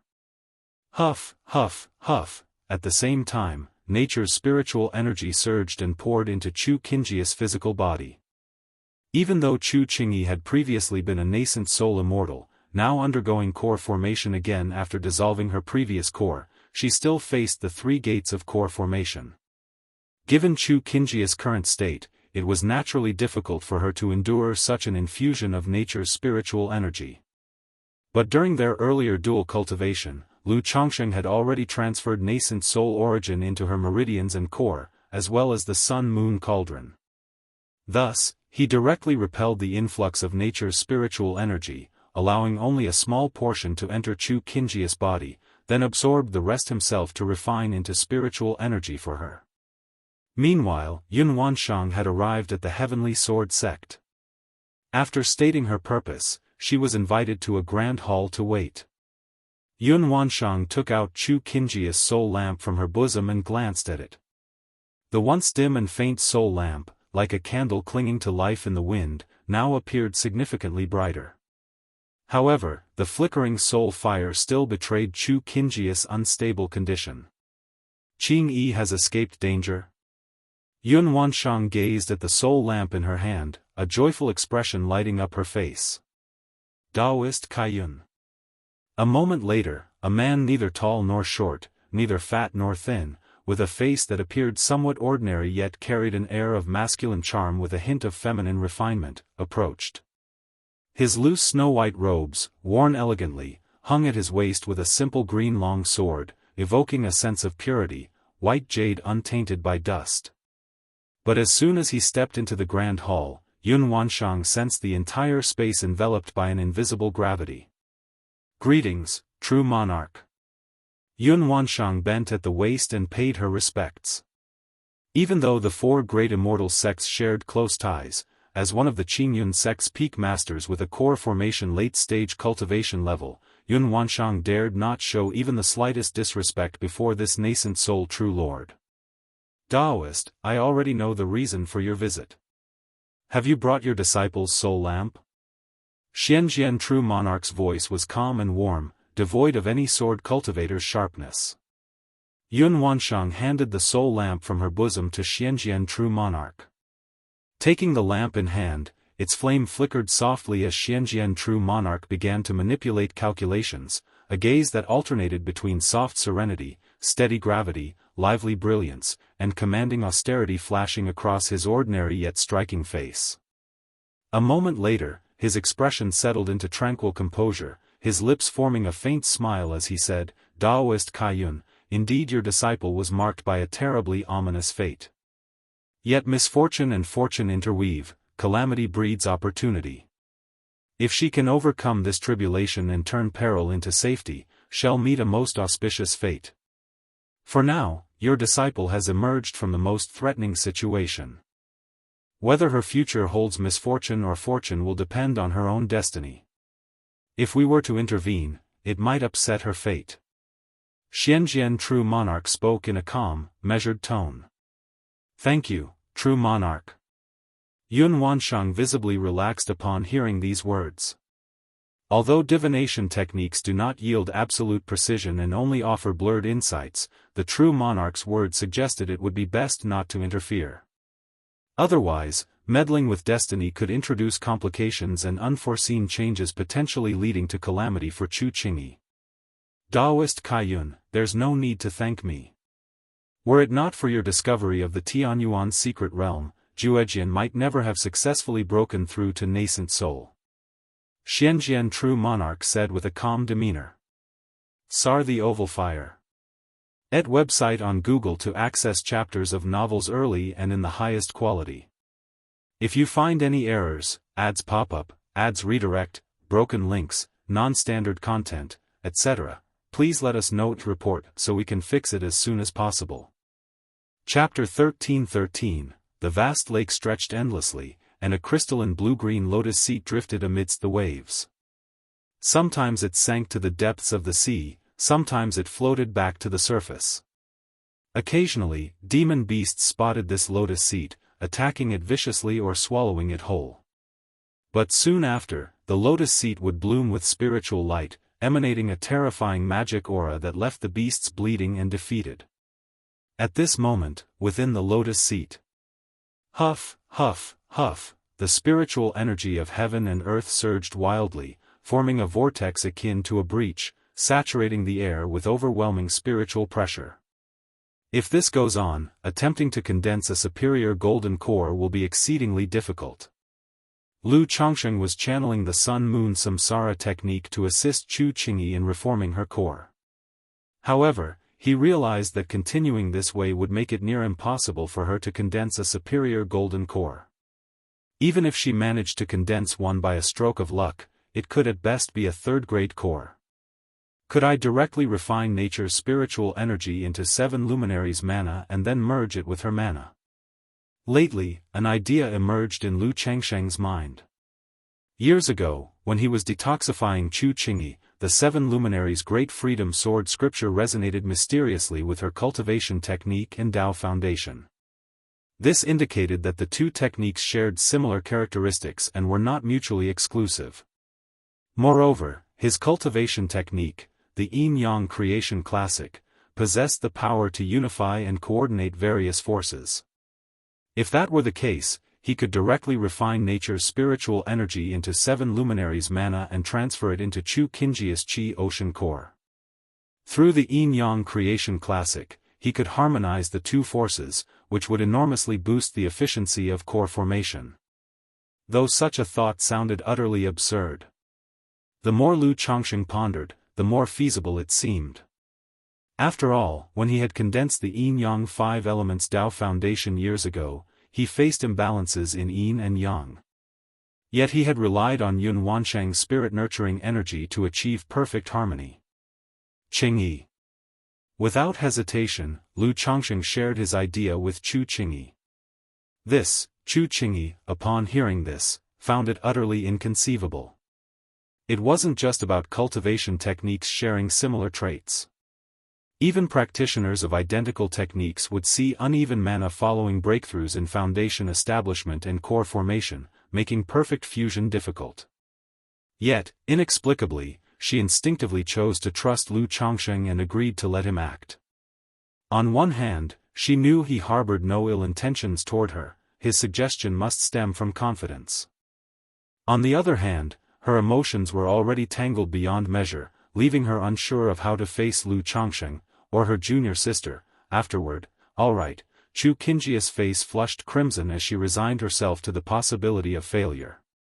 At least if she failed, she wouldn't have to confront Lu Changsheng, or her junior sister. Qingyi, don't worry. Lu Changsheng, evidently aware of her thoughts, gently stroked her soft, rosy cheek and spoke tenderly. Then, carefully channeling the 7 luminaries' great freedom sword scripture, he transferred a portion of 7 luminaries' mana into Chu Qingjia's meridians and Qi ocean core. Though the two forces shared similarities, they indeed struggled to fuse. Especially since Chu Qingyi was currently forming her core. If the 7 luminaries' mana accidentally merged into the embryonic inner core, it might result in chaotic mana and ultimately cause core formation failure. Buzz, Lu Changsheng began channeling the Yin-Yang creation classic, attempting to meld the two forces. Under the harmonizing guidance of the Yin-Yang creation classic, the 7 luminaries' mana seamlessly fused into Chu Qingjia's embryonic inner core, integrating flawlessly and gradually merging as one. This, Chu Qingjia's misty, mesmerized eyes opened wide with wonder, gazing at Lu Changsheng in astonishment, longing to understand how he accomplished this. This was astonishing. Utterly unbelievable. Qingyi, if you feel unimpeded, I shall continue. Lu Changsheng's warm gaze locked onto Chu Qingjia's hazy, shy eyes as he spoke softly. Chu Qingjia's heart skipped a beat under his intimate gaze, her emotions swirling uncontrollably. She hastily turned her head, tightly closed her eyes, and avoided looking at Lu Changsheng, her face awash with embarrassment. Lu Changsheng sighed inwardly. He thought this fairy Qingyi was far too easily embarrassed. Despite their growing closeness, she remained so shy and reserved. Qingyi. Lu Changsheng reached out to pinch her smooth, snowy cheek, signaling that he would continue if she had no objections. Chu Qingyi let out a soft hum. Does mean yes or no? Lu Changsheng asked with a smile. Chu Qingyi pressed her lips together, silent, her dazzling eyes opening slightly to glare at Lu Changsheng in annoyed embarrassment. This man, despite appearing gentlemanly, acted so shamelessly. S.E.A. the Novelier. N.E.T. website on Google to access chapters of novels early and in the highest quality. Ignoring him didn't deter his teasing, instead, he persisted, intentionally trying to make her speak in these mortifying situations. No problem. Chu Qingyi bit her lip lightly and mumbled. Her typically clear and soothing voice now trembled slightly, tinged with emotion and allure. Very well, this husband understands. Lu Changsheng laughed, responding cheerfully. He thought to himself, though Qingyi exuded an icy demeanor, once her heart melted, she would undoubtedly prove a devoted wife and mother. He wondered whether she liked children. Chu Qingyi shifted her head aside, refusing to engage in his conversation, convinced that this man was becoming increasingly brazen. First, he addressed her intimately as Qingyi, now, he audaciously referred to himself as her husband. They had only met twice. During their first meeting, she had been disguised.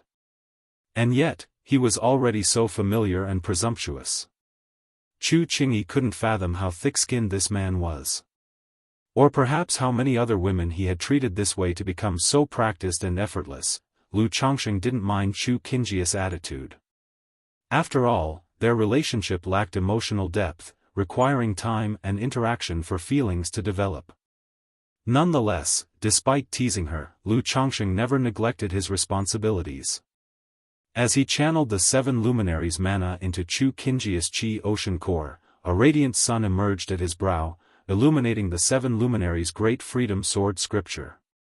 If you find any errors, ads pop up, ads redirect, broken links, non-standard content, etc., please let us know to report so we can fix it as soon as possible. Chapter 13-14, Qingyi. He called out, his soul gradually enveloping Chu Qingyi, attempting to pass on the seven luminaries' great freedom sword scripture to her through soul fusion. Although she couldn't switch to cultivating this technique for now. The two techniques held common attributes, and perhaps they could interweave, complement each other, and achieve mastery through mutual integration. Buzz, Chu Qingyi felt a tremor in her heart, seeing a golden soul envelop her own. Then countless Tao patterns surged into her mind, transforming into incomparably profound Tao and truths. Seven luminaries' great freedom sword scripture. Chu Qingyi looked at this profound and intricate cultivation technique, utterly at a loss for words.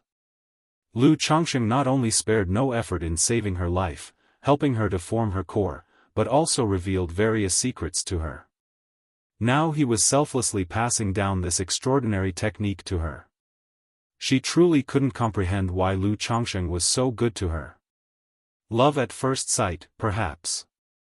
Chu Qingyi recalled Lu Changsheng's earlier words, and deep within her heart, a soft chord seemed to be struck. She felt nervous, moved, and fluttered. Her misty, enchanting eyes became momentarily dazed. A person does not have a heart of stone, who can remain unaffected. Though she usually devoted herself solely to cultivation and sword practice, rarely moved by others. At this moment, she too was touched by Lu Changsheng's selfless and unconditional actions. However, thinking about Lu Changsheng's relationship with her junior sister, she sighed slightly. Though she was unclear about the specifics of their relationship.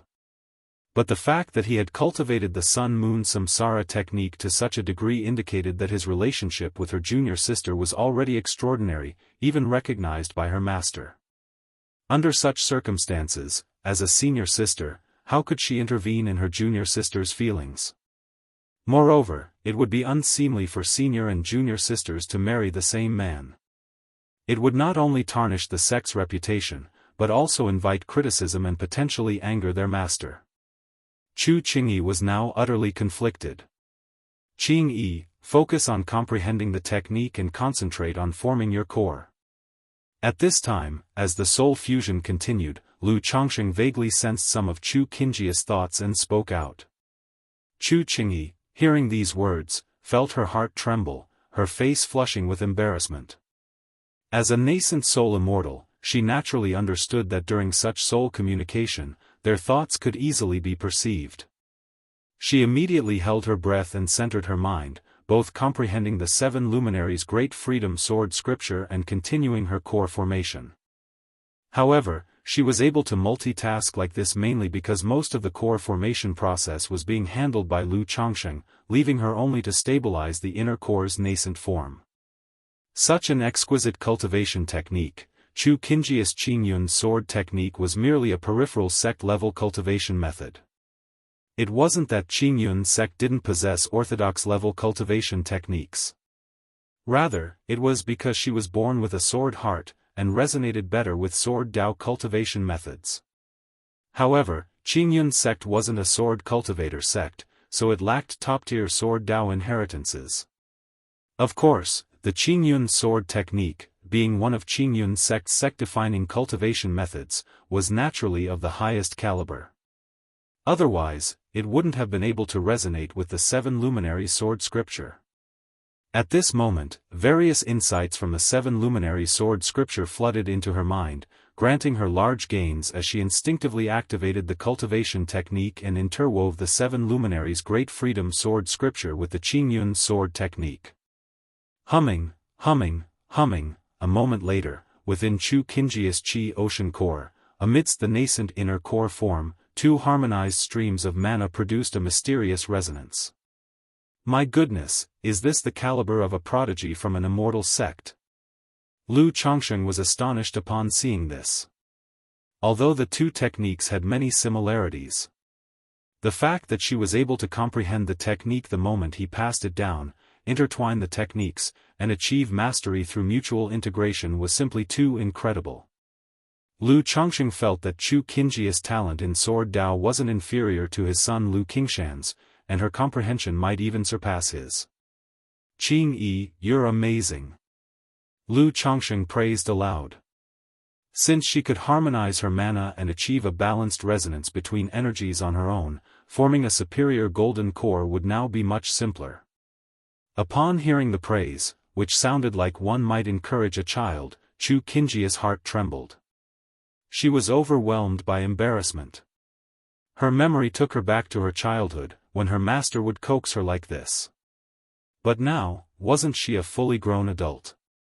Moreover, this person was actually younger than her, yet now he treated her like a child, yet she knew she must not argue with this rogue. Otherwise, who knows what shameless words might escape his lips. Chu Qingyi shut her enchanting eyes tightly, her pale cheeks now flushed scarlet, as she tried to focus completely on breaking through to forming her core. While Lu Chongqing assisted Chu Qingyi in forming her core. A piece of shocking news spread throughout the Jianghu country cultivation realm. A prominent expert of the Heavenly Sword sect, Absolute Sword True Person Yun Jianfeng, broke through to nascent soul. Furthermore, during the opening of the Tianyuan secret realm, the Heavenly Fiend Jinjuan of Liang country's Heavenly Slaughter sect led an ambush. He ended up being ambushed by Xianjian True Monarch and Absolute Sword True Monarch, his physical body destroyed, only his nascent soul narrowly escaped. The news was astonishing. On one hand, after several hundred years, the Heavenly Sword sect produced another nascent soul True Monarch, solidifying its undisputed dominance of Jianghu country. On the other hand, the fact that two nascent soul True Monarchs from the Heavenly Sword sect nearly slew a fellow nascent soul monarch was remarkable. It's well known that at the nascent soul level, killing someone else is extraordinarily difficult. Especially considering that the Heavenly Fiend Jinjuan was an established, renowned veteran nascent soul cultivator. Now, however, his physical body was destroyed, and only his nascent soul spirit body barely managed to escape. Liang country and Yu country have long clashed. For the Heavenly Fiend Jinjuan to come here this time, he likely intended to disrupt Jianghu country and provoke a cultivation world war with Yu country.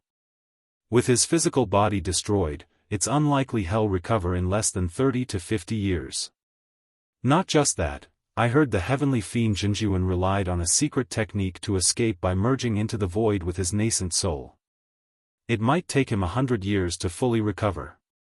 Ia the Oval Fire.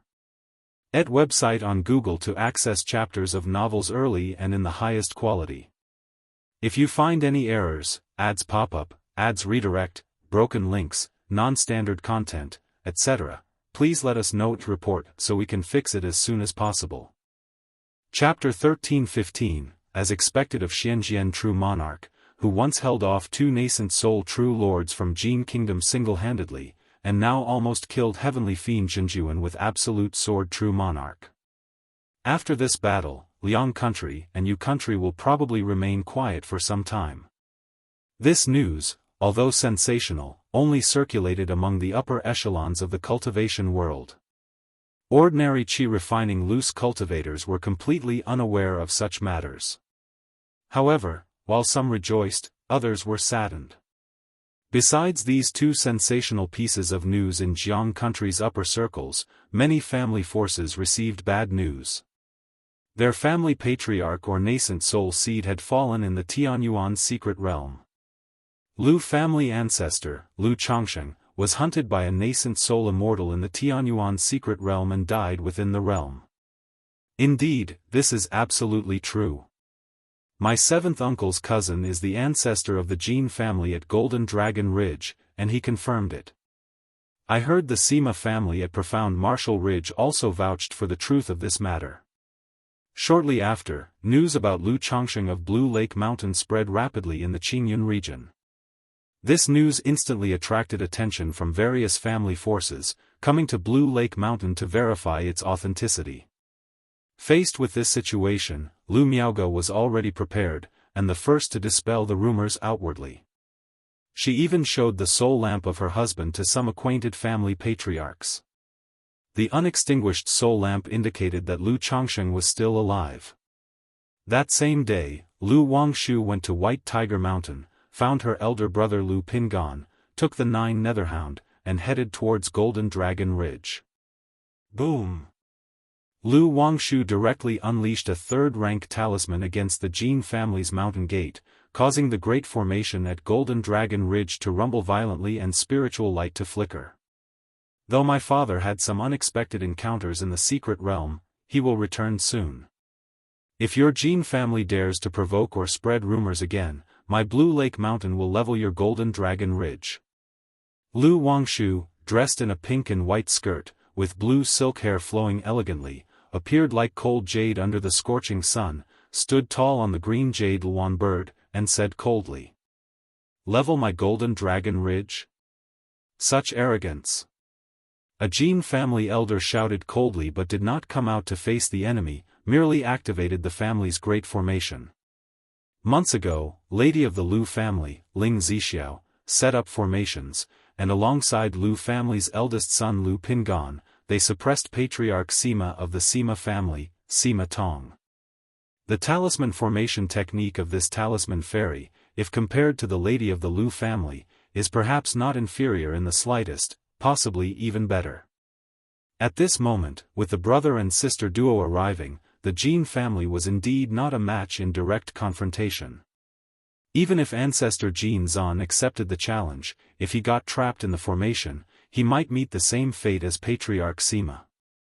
If you do not believe, feel free to try. Lu Wangshu, with a tall and elegant demeanor and exceptionally delicate appearance, looked calmly at Golden Dragon Ridge and spoke, not a trace of pretense.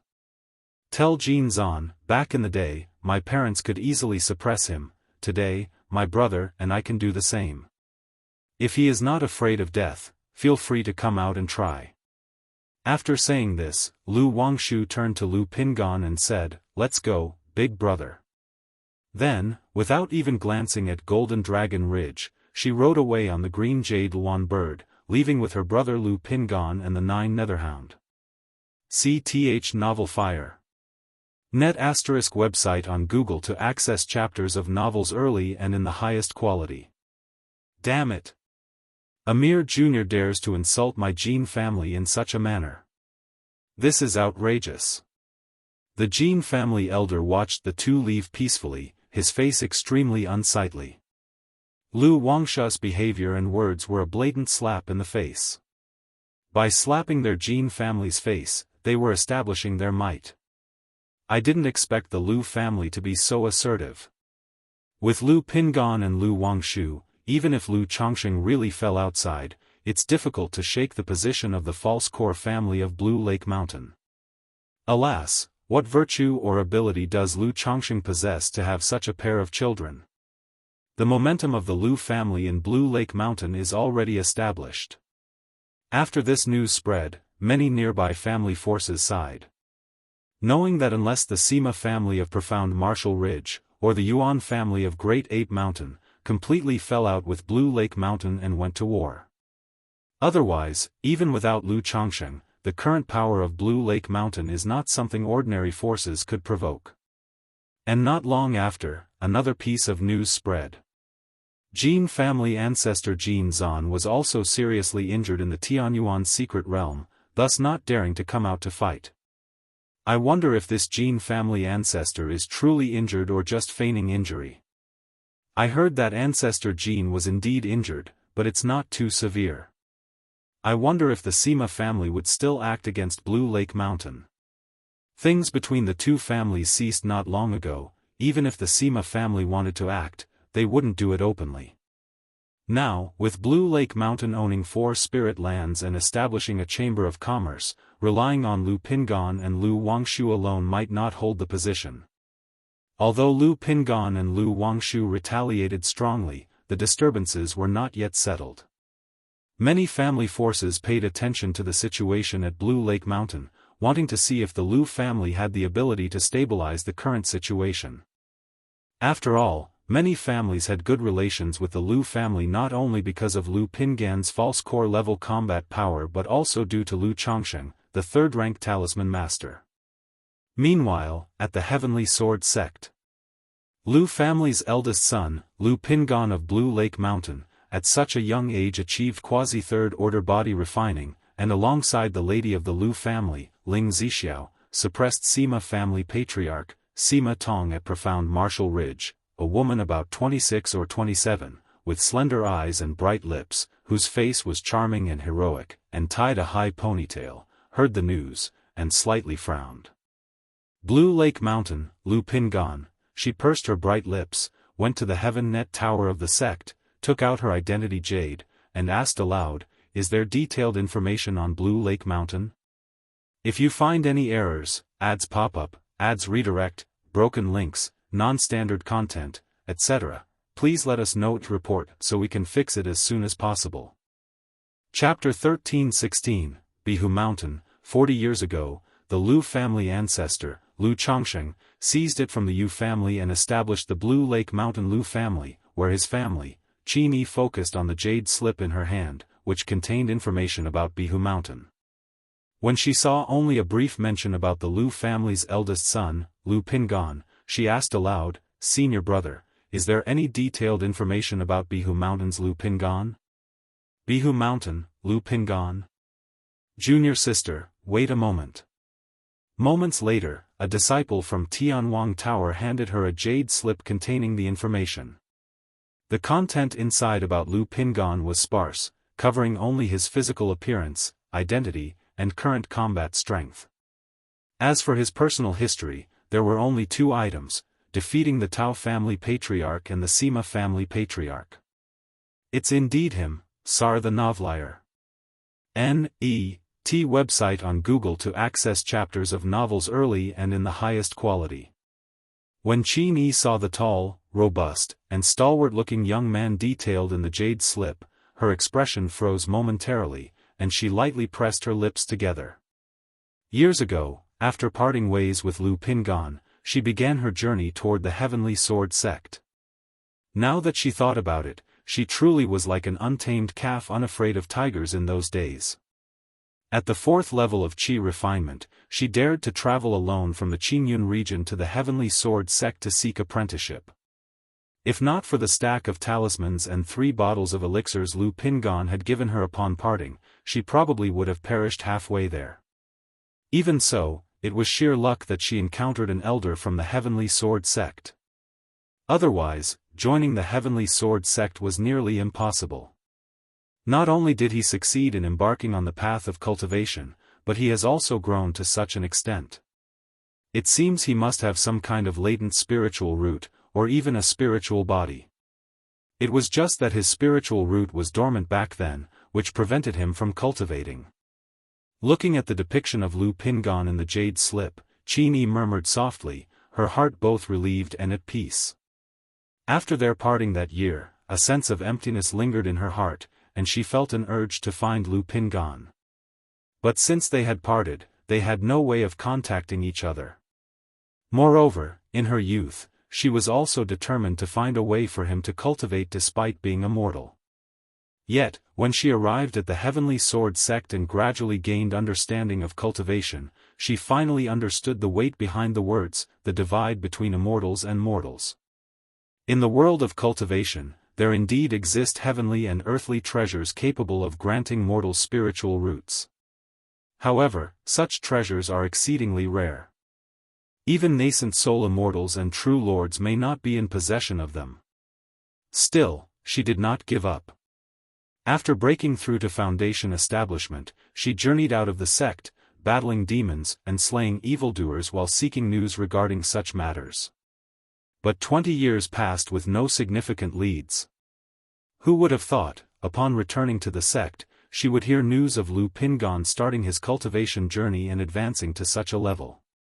An overwhelming sense of relief and joy filled her heart, making her feel as though her very soul was unburdened. So, back then, the one who entered the Purple Shadow secret realm was him.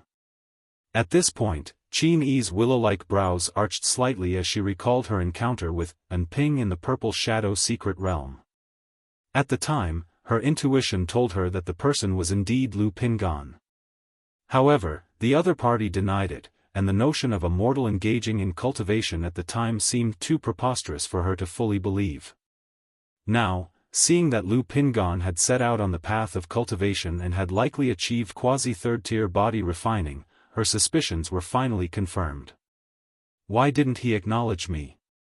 Qin Yi's brows furrowed slightly, her hand gripping the jade slip with strength. I see. He must have disguised his identity to enter the Purple Shadow secret realm, which implies he didn't want to reveal himself. Furthermore, judging by appearances, he has been concealing his strength all along. Qin Yi's thoughts turned to the details about Lu Pingan's life and background. She surmised that Lu Pingan's latent talent likely awakened later, prompting his family to keep him hidden and low profile.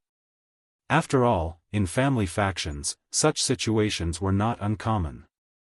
A top-tier genius emerging from a small family force was often kept secret until their growth, to prevent other families from neutralizing the threat. But why hasn't he written a single letter to me since? Biting her lip lightly, Qin Yi fell silent. If Enping was indeed Lu Pingan, then despite her having clearly informed him that she was at the Heavenly Sword sect, why hadn't she received even a single letter? She didn't dwell further on the matter and decided to head to Bihu Mountain to meet Lu Pingan and get to the bottom of it. After so many years, the regrets of her youth had carved themselves into her very being. The memories after their parting, guilt, longing, and bittersweet affection, had fermented for decades, turning those early years into a vivid yet distant dream, now an unwavering obsession. After completing her formal registration at the record hall, Qin Yi suddenly stopped in her tracks and turned toward the letter tower. She took out her identity jade token and asked, "Excuse me, are there any letters for me?" A Qi refinement apprentice verified her token, then retrieved a bundle from a corner and responded, "Martial Ant, please check if any of these letters are yours." Qin Yi glanced at the senders' names on the letters, her gaze freezing slightly as she saw the stack of more than 10 letters. Her expression faltered for a moment. Her once stoic face showed a faint smile, followed by a bitter one, as she took the letters and left the letter tower. She quickly returned to her dust-covered cave mansion. Without even using the cleansing technique, she eagerly opened the letters with anticipation and read the contents.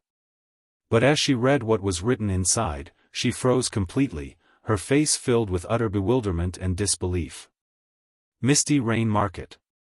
Lu Chongsheng, Mountain Lord of Bihu, has fallen within the Tianyuan secret realm. Am I now a widow even before entering his home? A woman of around 28 or 29 years old, dressed in a light blue gown with a delicate face, heard the news and revealed a somewhat peculiar expression. Previously, when the Sima family sent people to Misty Rain Market to demand accountability, she made a decisive decision to seek assistance from Bihu Mountain and agreed to their vassalage request, on the condition that the Mountain Lord of Bihu marry her as a concubine. But unexpectedly, before she could even officially join his household, this Lu Mountain Lord allegedly perished in the Tianyuan secret realm. Elder sister, since that Lu ancestor has died in the Tianyuan secret realm, the Sima family may use this opportunity to provoke and probe Bihu Mountain. Moreover, by allying with Bihu Mountain, we might become targets of the Sima family's suppression. I will head to Bihu Mountain. If you find any errors, ads pop-up, ads redirect, broken links, non-standard content, etc., please let us know to report so we can fix it as soon as possible. Chapter 13:17. After pondering for a moment, Yu Fei turned to her elder sister and said, "Now that this Lu ancestor has fallen, will Bai Lake Mountain be willing to take action?" Yan Lan spoke with some worry clouding her eyes. Though Bai Lake Mountain has Lu Pingan and Lu Wangshu as its pillars, in her eyes, without Lu Chongsheng, the Lu family ancestor, a third-rank talisman master, Bai Lake Mountain is like a top-tier false core battle strength missing, a definite disadvantage against Xuanwu Ridge's Sima family. Under such circumstances, why would they fight hard against the Sima family for their Misty Rain Market? Although my marriage contract with Lu ancestor was not finalized, in name, I am still considered one of his concubines. I believe Bai Lake Mountain wouldn't leave us be, otherwise, how would their other allies view them? Besides, Bai Lake Mountain and Xuanwu Ridge have already become mortal enemies, destined for relentless conflict. If they sit idly by, it would essentially mean pushing us away. Yu Fei said so.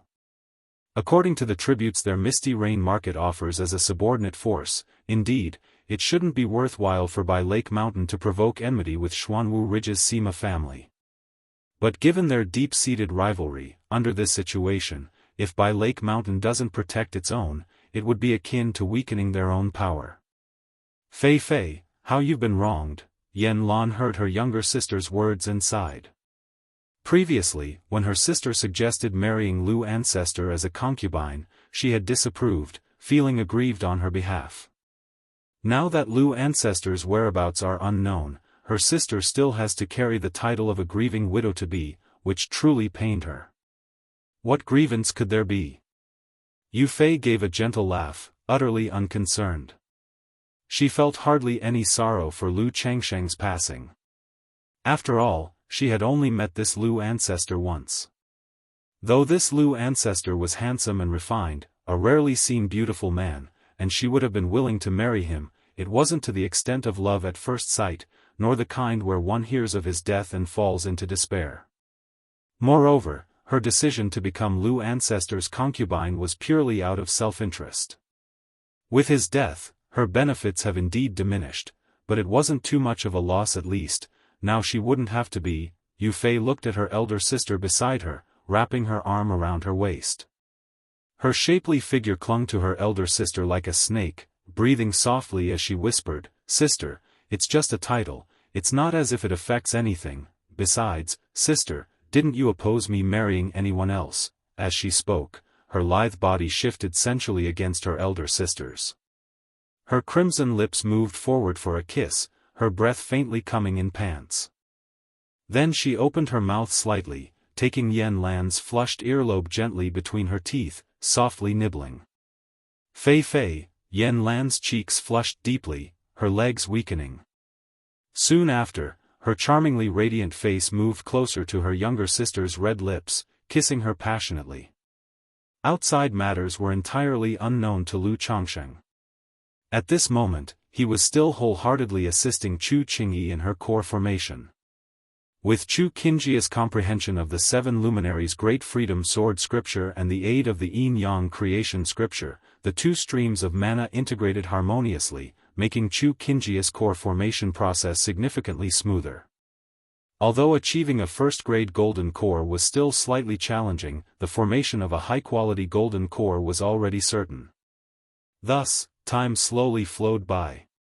The nature's spiritual energy within the Tianyuan lotus began to surge ferociously, pouring into Lu Changsheng's body like a funnel. Initially, the spiritual energy within the cave heaven was as vast as a boundless sea, rich and dense like liquid. Yet as it was steadily consumed, the spiritual energy had begun to grow much thinner. After all, the Tianyuan lotus contained no spirit vein. All the spiritual energy depended entirely on the Tianyuan lotus properties, accumulated over several millennia. Still, despite its thinning, the accumulated spiritual energy was initially so abundant that it remained sufficient to support Chu Qingyi's breakthrough to core formation. No one knew how much time had passed. Buzz, within Chu Qingyi's Qi ocean core, a glimmering golden core surrounded by faintly seven-colored radiance bloomed, exuding endless divine light as it broke through the sun-moon furnace cauldron, gradually orbiting atop her Dao Foundation jade plate. Boom boom boom, her Dao Foundation hummed violently, surging forth tens of thousands of hues of divine light, illuminating in tandem with the golden core. At this moment, a yin-yang fish swam into Chu Qingyi's Qi ocean core, circling the radiant golden core suffused with a seven-colored aura, as if sculpting it. With the movement of the yin-yang fish, tendrils of yin-yang energies began to rise and ripple, appearing almost like streams of the great Dao mechanism flowing, causing seven-colored core patterns to gradually emerge upon Chu Qingyi's golden core. This, Chu Qingyi's mental spirit was stunned. She couldn't fathom what kind of method Lu Changsheng employed to make her golden core condense several levels within an instant. But just at that moment, her mental spirit was briefly distracted. She seemingly caught glimpses of herself returning together with Lu Changsheng post-core formation, where her junior sister, Xiaoxia, learned of her relationship with Lu Changsheng and was overwhelmed by grief. Then, there was Lu Changsheng proposing marriage to her master, whose look was filled with disappointment. Heart Demon. Having broken through core formation previously, Chu Qingyi was aware that this was the heart demon arising during the process. Ordinarily, with her sword heart clarity, such distractions shouldn't take root. Yet for several days now, her involvement with Lu Changsheng had left her uncertain of how to confront things. All her fears, worries, and inner conflicts had bottled up deep in her heart and now erupted entirely. Break. Possessing an innate sword heart, cultivating sword Dao techniques, and with experience in core formation along with her core formation soul, she swiftly shattered this heart demon realm. However, even as her beautiful eyes briefly opened and closed, gazing upon the strikingly handsome Lu Changsheng standing before her, her emotions remained indescribably tangled within. Defeating the mountain bandit is easy, defeating the bandit in one's heart proves difficult. Although her Dao heart was steadfast, the current circumstances deeply troubled her. Noticing Chu Qingyi glancing at him, Lu Changsheng merely smiled gently, his slightly weary face radiating tenderness as he softly murmured, "Calm your heart." Chu Qingyi softly responded, focusing her spirit to complete the final stages of her core formation. For ordinary cultivators forming their cores, they often required a period of settling and maturing for 100 days. But as Chu Qingyi's core formation was her second one, her foundation was substantial, supported additionally by the nascent soul origin and Lu Changsheng's assistance, she didn't need as long. On this day, Chu Qingyi's golden core intertwined and fused with her Dao foundation, creating a marvelous resonance. At this moment, sacred sounds representing the great Dao reverberated throughout her being, and 10,000 streaks of resplendent light emanated from the golden core, purifying her flesh and blood. Aligned with this, her innate magical sword let out faint sounds of euphoria. It's still slightly lacking, but achieving second-grade golden core is acceptable, improvements can come later. Seeing Chu Qingyi successfully form her core formation, Lu Changsheng exhaled in relief, his expression brightened with joy. As the saying goes, saving one life equals building a 7-layered pagoda. Having successfully saved Chu Qingyi from a life-threatening predicament and enabled her to form her second-grade golden core, Lu Changsheng's heart brimmed with fulfillment. Moreover, assisting her with core formation opened up new strategies and pathways for him. The next time Lu Miaoge, Xiaoxia, Ling Zixiao, and others attempt core formation, he could use a similar approach to boost their success rates and achieve higher quality outcomes. However, for them to achieve high-quality golden core outcomes like Chu Qingyi's, it wouldn't be as straightforward.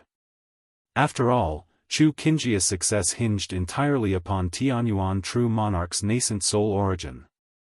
Though Tianyuan True Monarch had mentioned it was merely the remnants of nascent soul origin, this resource was an immense boon for a core formation cultivator, vast and overwhelming.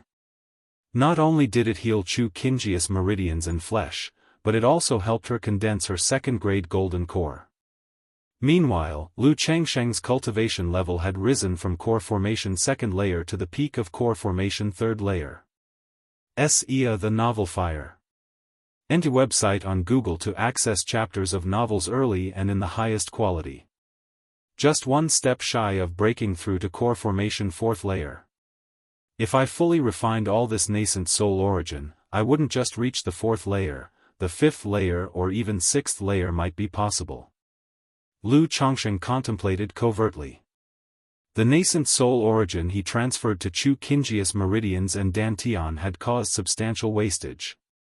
Still, he didn't feel overly regretful about this. At times, gains are intertwined with losses, and losses pave the way for gains. After all, one cannot retrieve tiger cubs without entering the lair.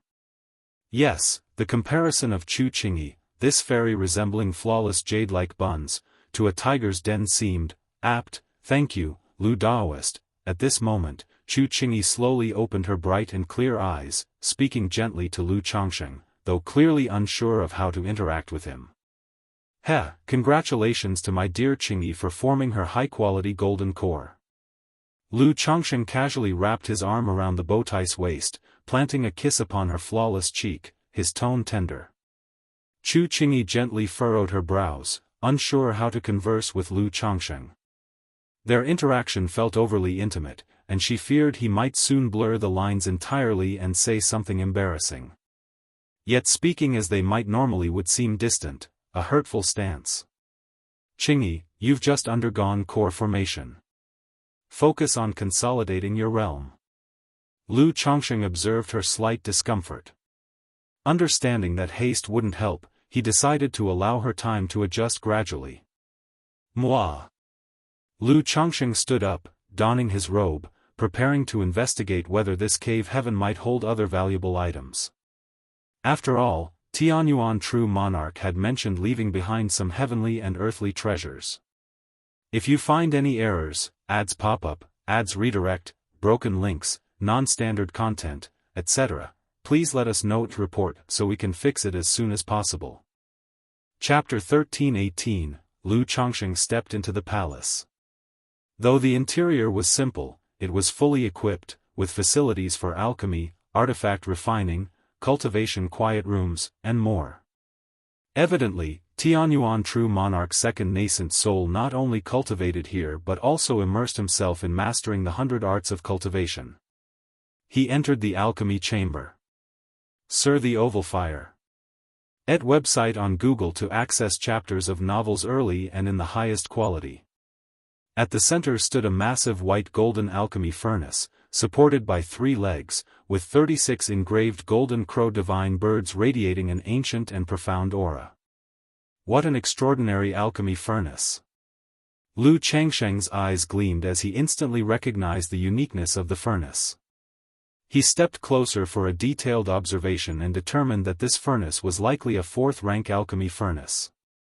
However, due to the passage of time and lack of use, its spiritual essence had been eroded, reducing its effectiveness to that of a 3rd-rank furnace. Nevertheless, it's more than adequate. Perfect for replacing my old alchemy furnace at home. Lu Changsheng nodded in satisfaction. He was only a 2nd-order alchemist. For him, this furnace was more than sufficient. Even if Hong Lian needed to remake her physical body and required 3rd-order spirit pills, this furnace would suffice. Moreover, with proper nurturing, the furnace might regain its 4th-rank effectiveness. Lu Changsheng then approached the adjacent table and opened several medicine bottles and jade boxes placed atop it. Even though these elixirs and spirit medicines had been stored in porcelain bottles or jade boxes, millennia of passing time had caused their medicinal power to diminish significantly. However, these elixirs appeared to be casually refined by Tianyuan True Monarch, with no presence of precious items like coagulation crystal elixirs or infant transformation elixirs, so Lu Changsheng felt only mild regret. He wasn't particularly distressed. If there had been a few degraded infant transformation elixirs here, Lu Changsheng might have lost sleep for 2.5 years over them. After a brief inspection, Lu Changsheng entered the adjacent artifact refinement room. This room was much larger than the alchemy chamber. At its center stood an enormous pitch-black treasure forging platform. Similar in grade to the alchemy furnace in the previous room, this treasure forging platform was also of 4th rank, though its spiritual essence was somewhat eroded. However, compared to the alchemy furnace, this treasure forging platform was in relatively better condition, likely a quasi-4th rank item. With this treasure forging platform, crafting magical treasures in the future will be much more convenient. After inspecting it for a while, Lu Changsheng couldn't hide his joy. Refining magical treasures was a highly intricate process. Some treasures could be forged using earth vein fire or heavenly spiritual fire.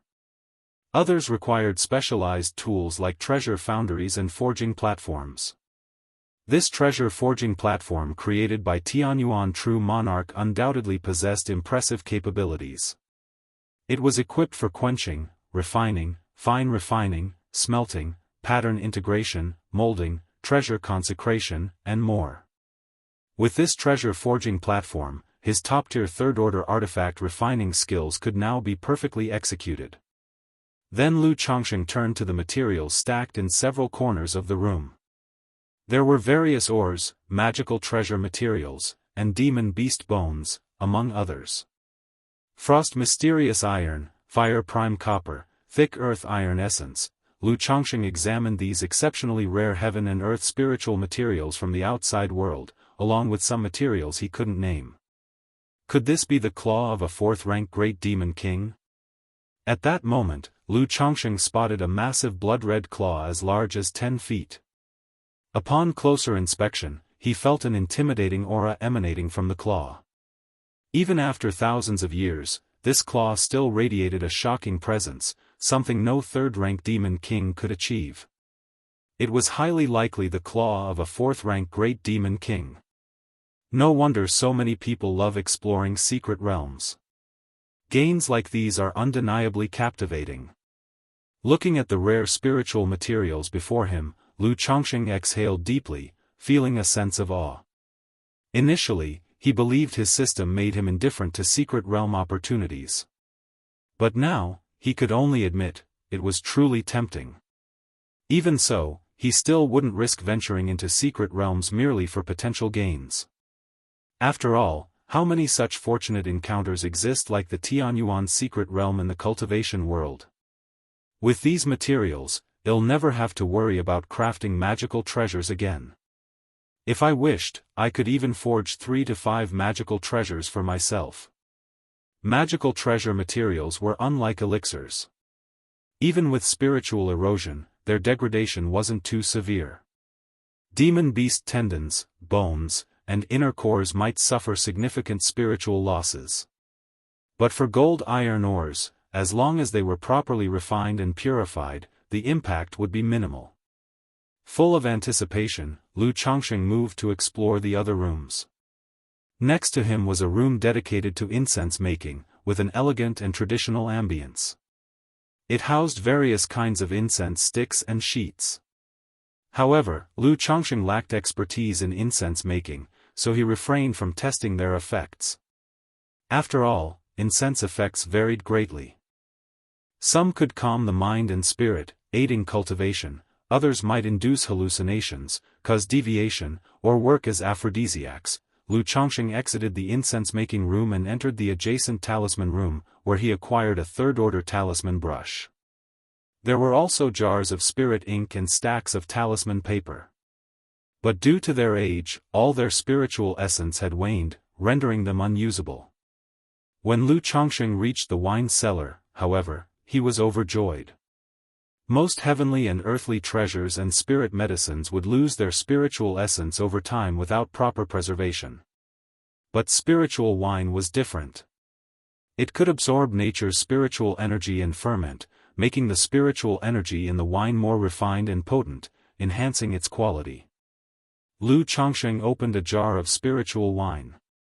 Instantly, the intoxicating aroma of the wine filled the entire cellar, captivating the senses and soothing the mind. After thousands of years of storage and fermentation, this spiritual wine had reached 4th rank. Hiss, these 6 jars of spiritual wine are now practically priceless. Lu Chongsheng was pleasantly surprised, marveling at the breadth of Tianyuan true monarch's interests.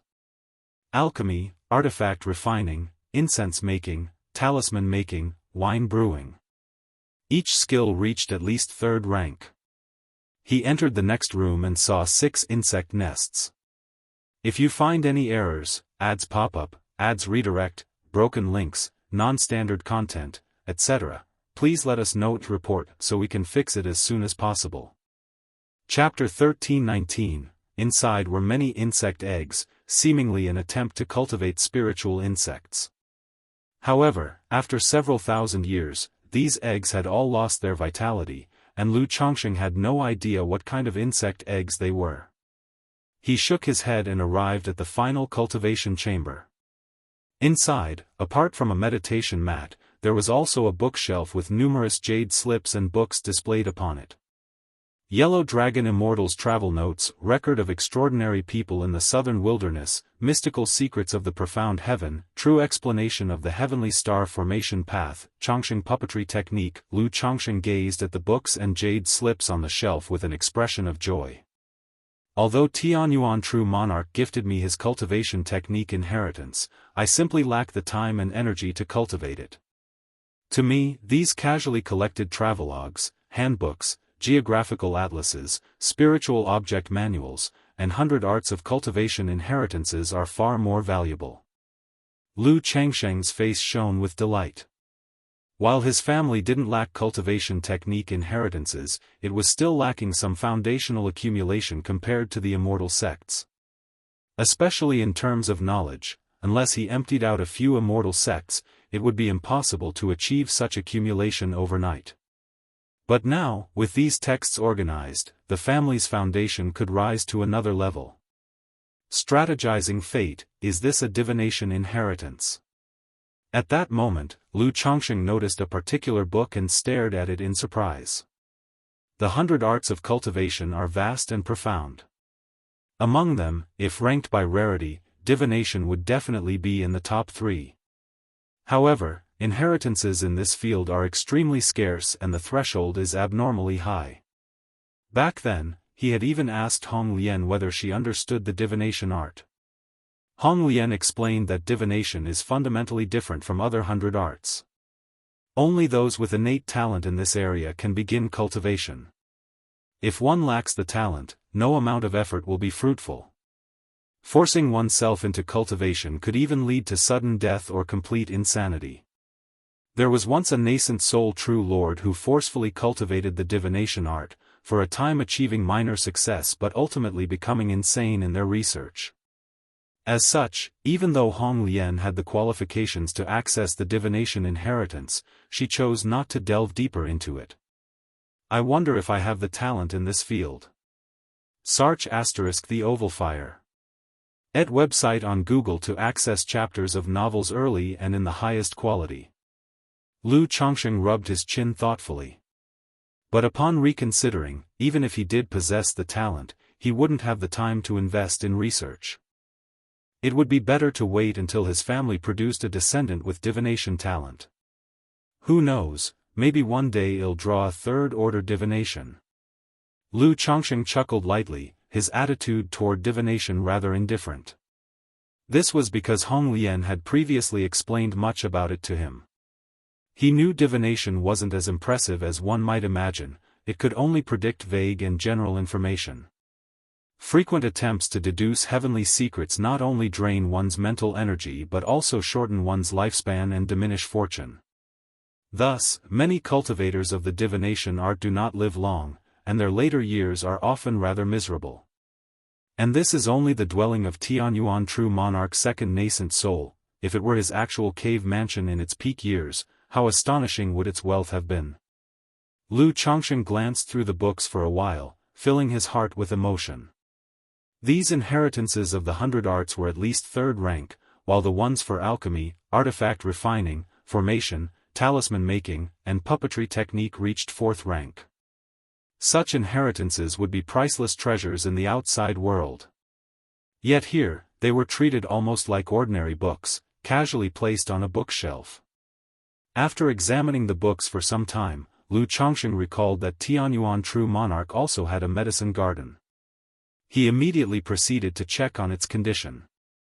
A few spiritual medicines had previously been used to help Chu Qingyi restore her meridians and physical body, and now, in the jade-like medicine fields, only 3 ancient medicines remained crystal clear and radiant. Is this, the infant cultivation flower?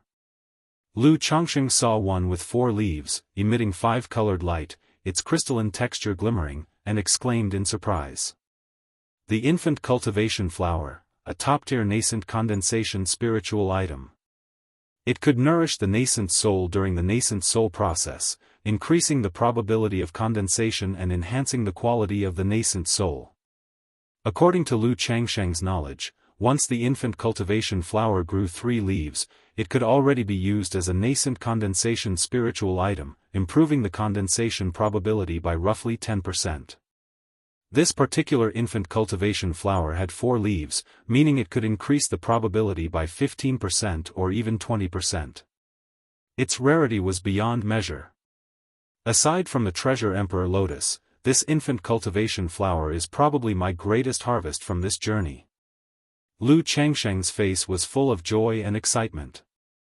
Although Hong Lian had once said that with his great Dao golden core, his future nascent soul would be assured, Lu Changsheng still felt that items like nascent soul spiritual objects and infant transformation elixirs ought to be prepared anyway.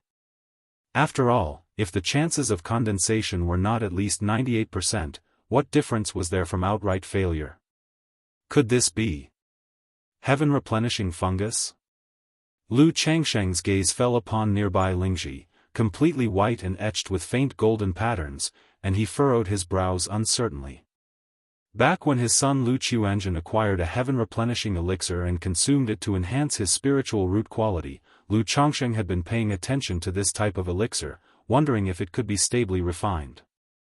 Later, through Hong Lian, he learned that the primary ingredient for the heaven-replenishing elixir was called heaven-replenishing fungus.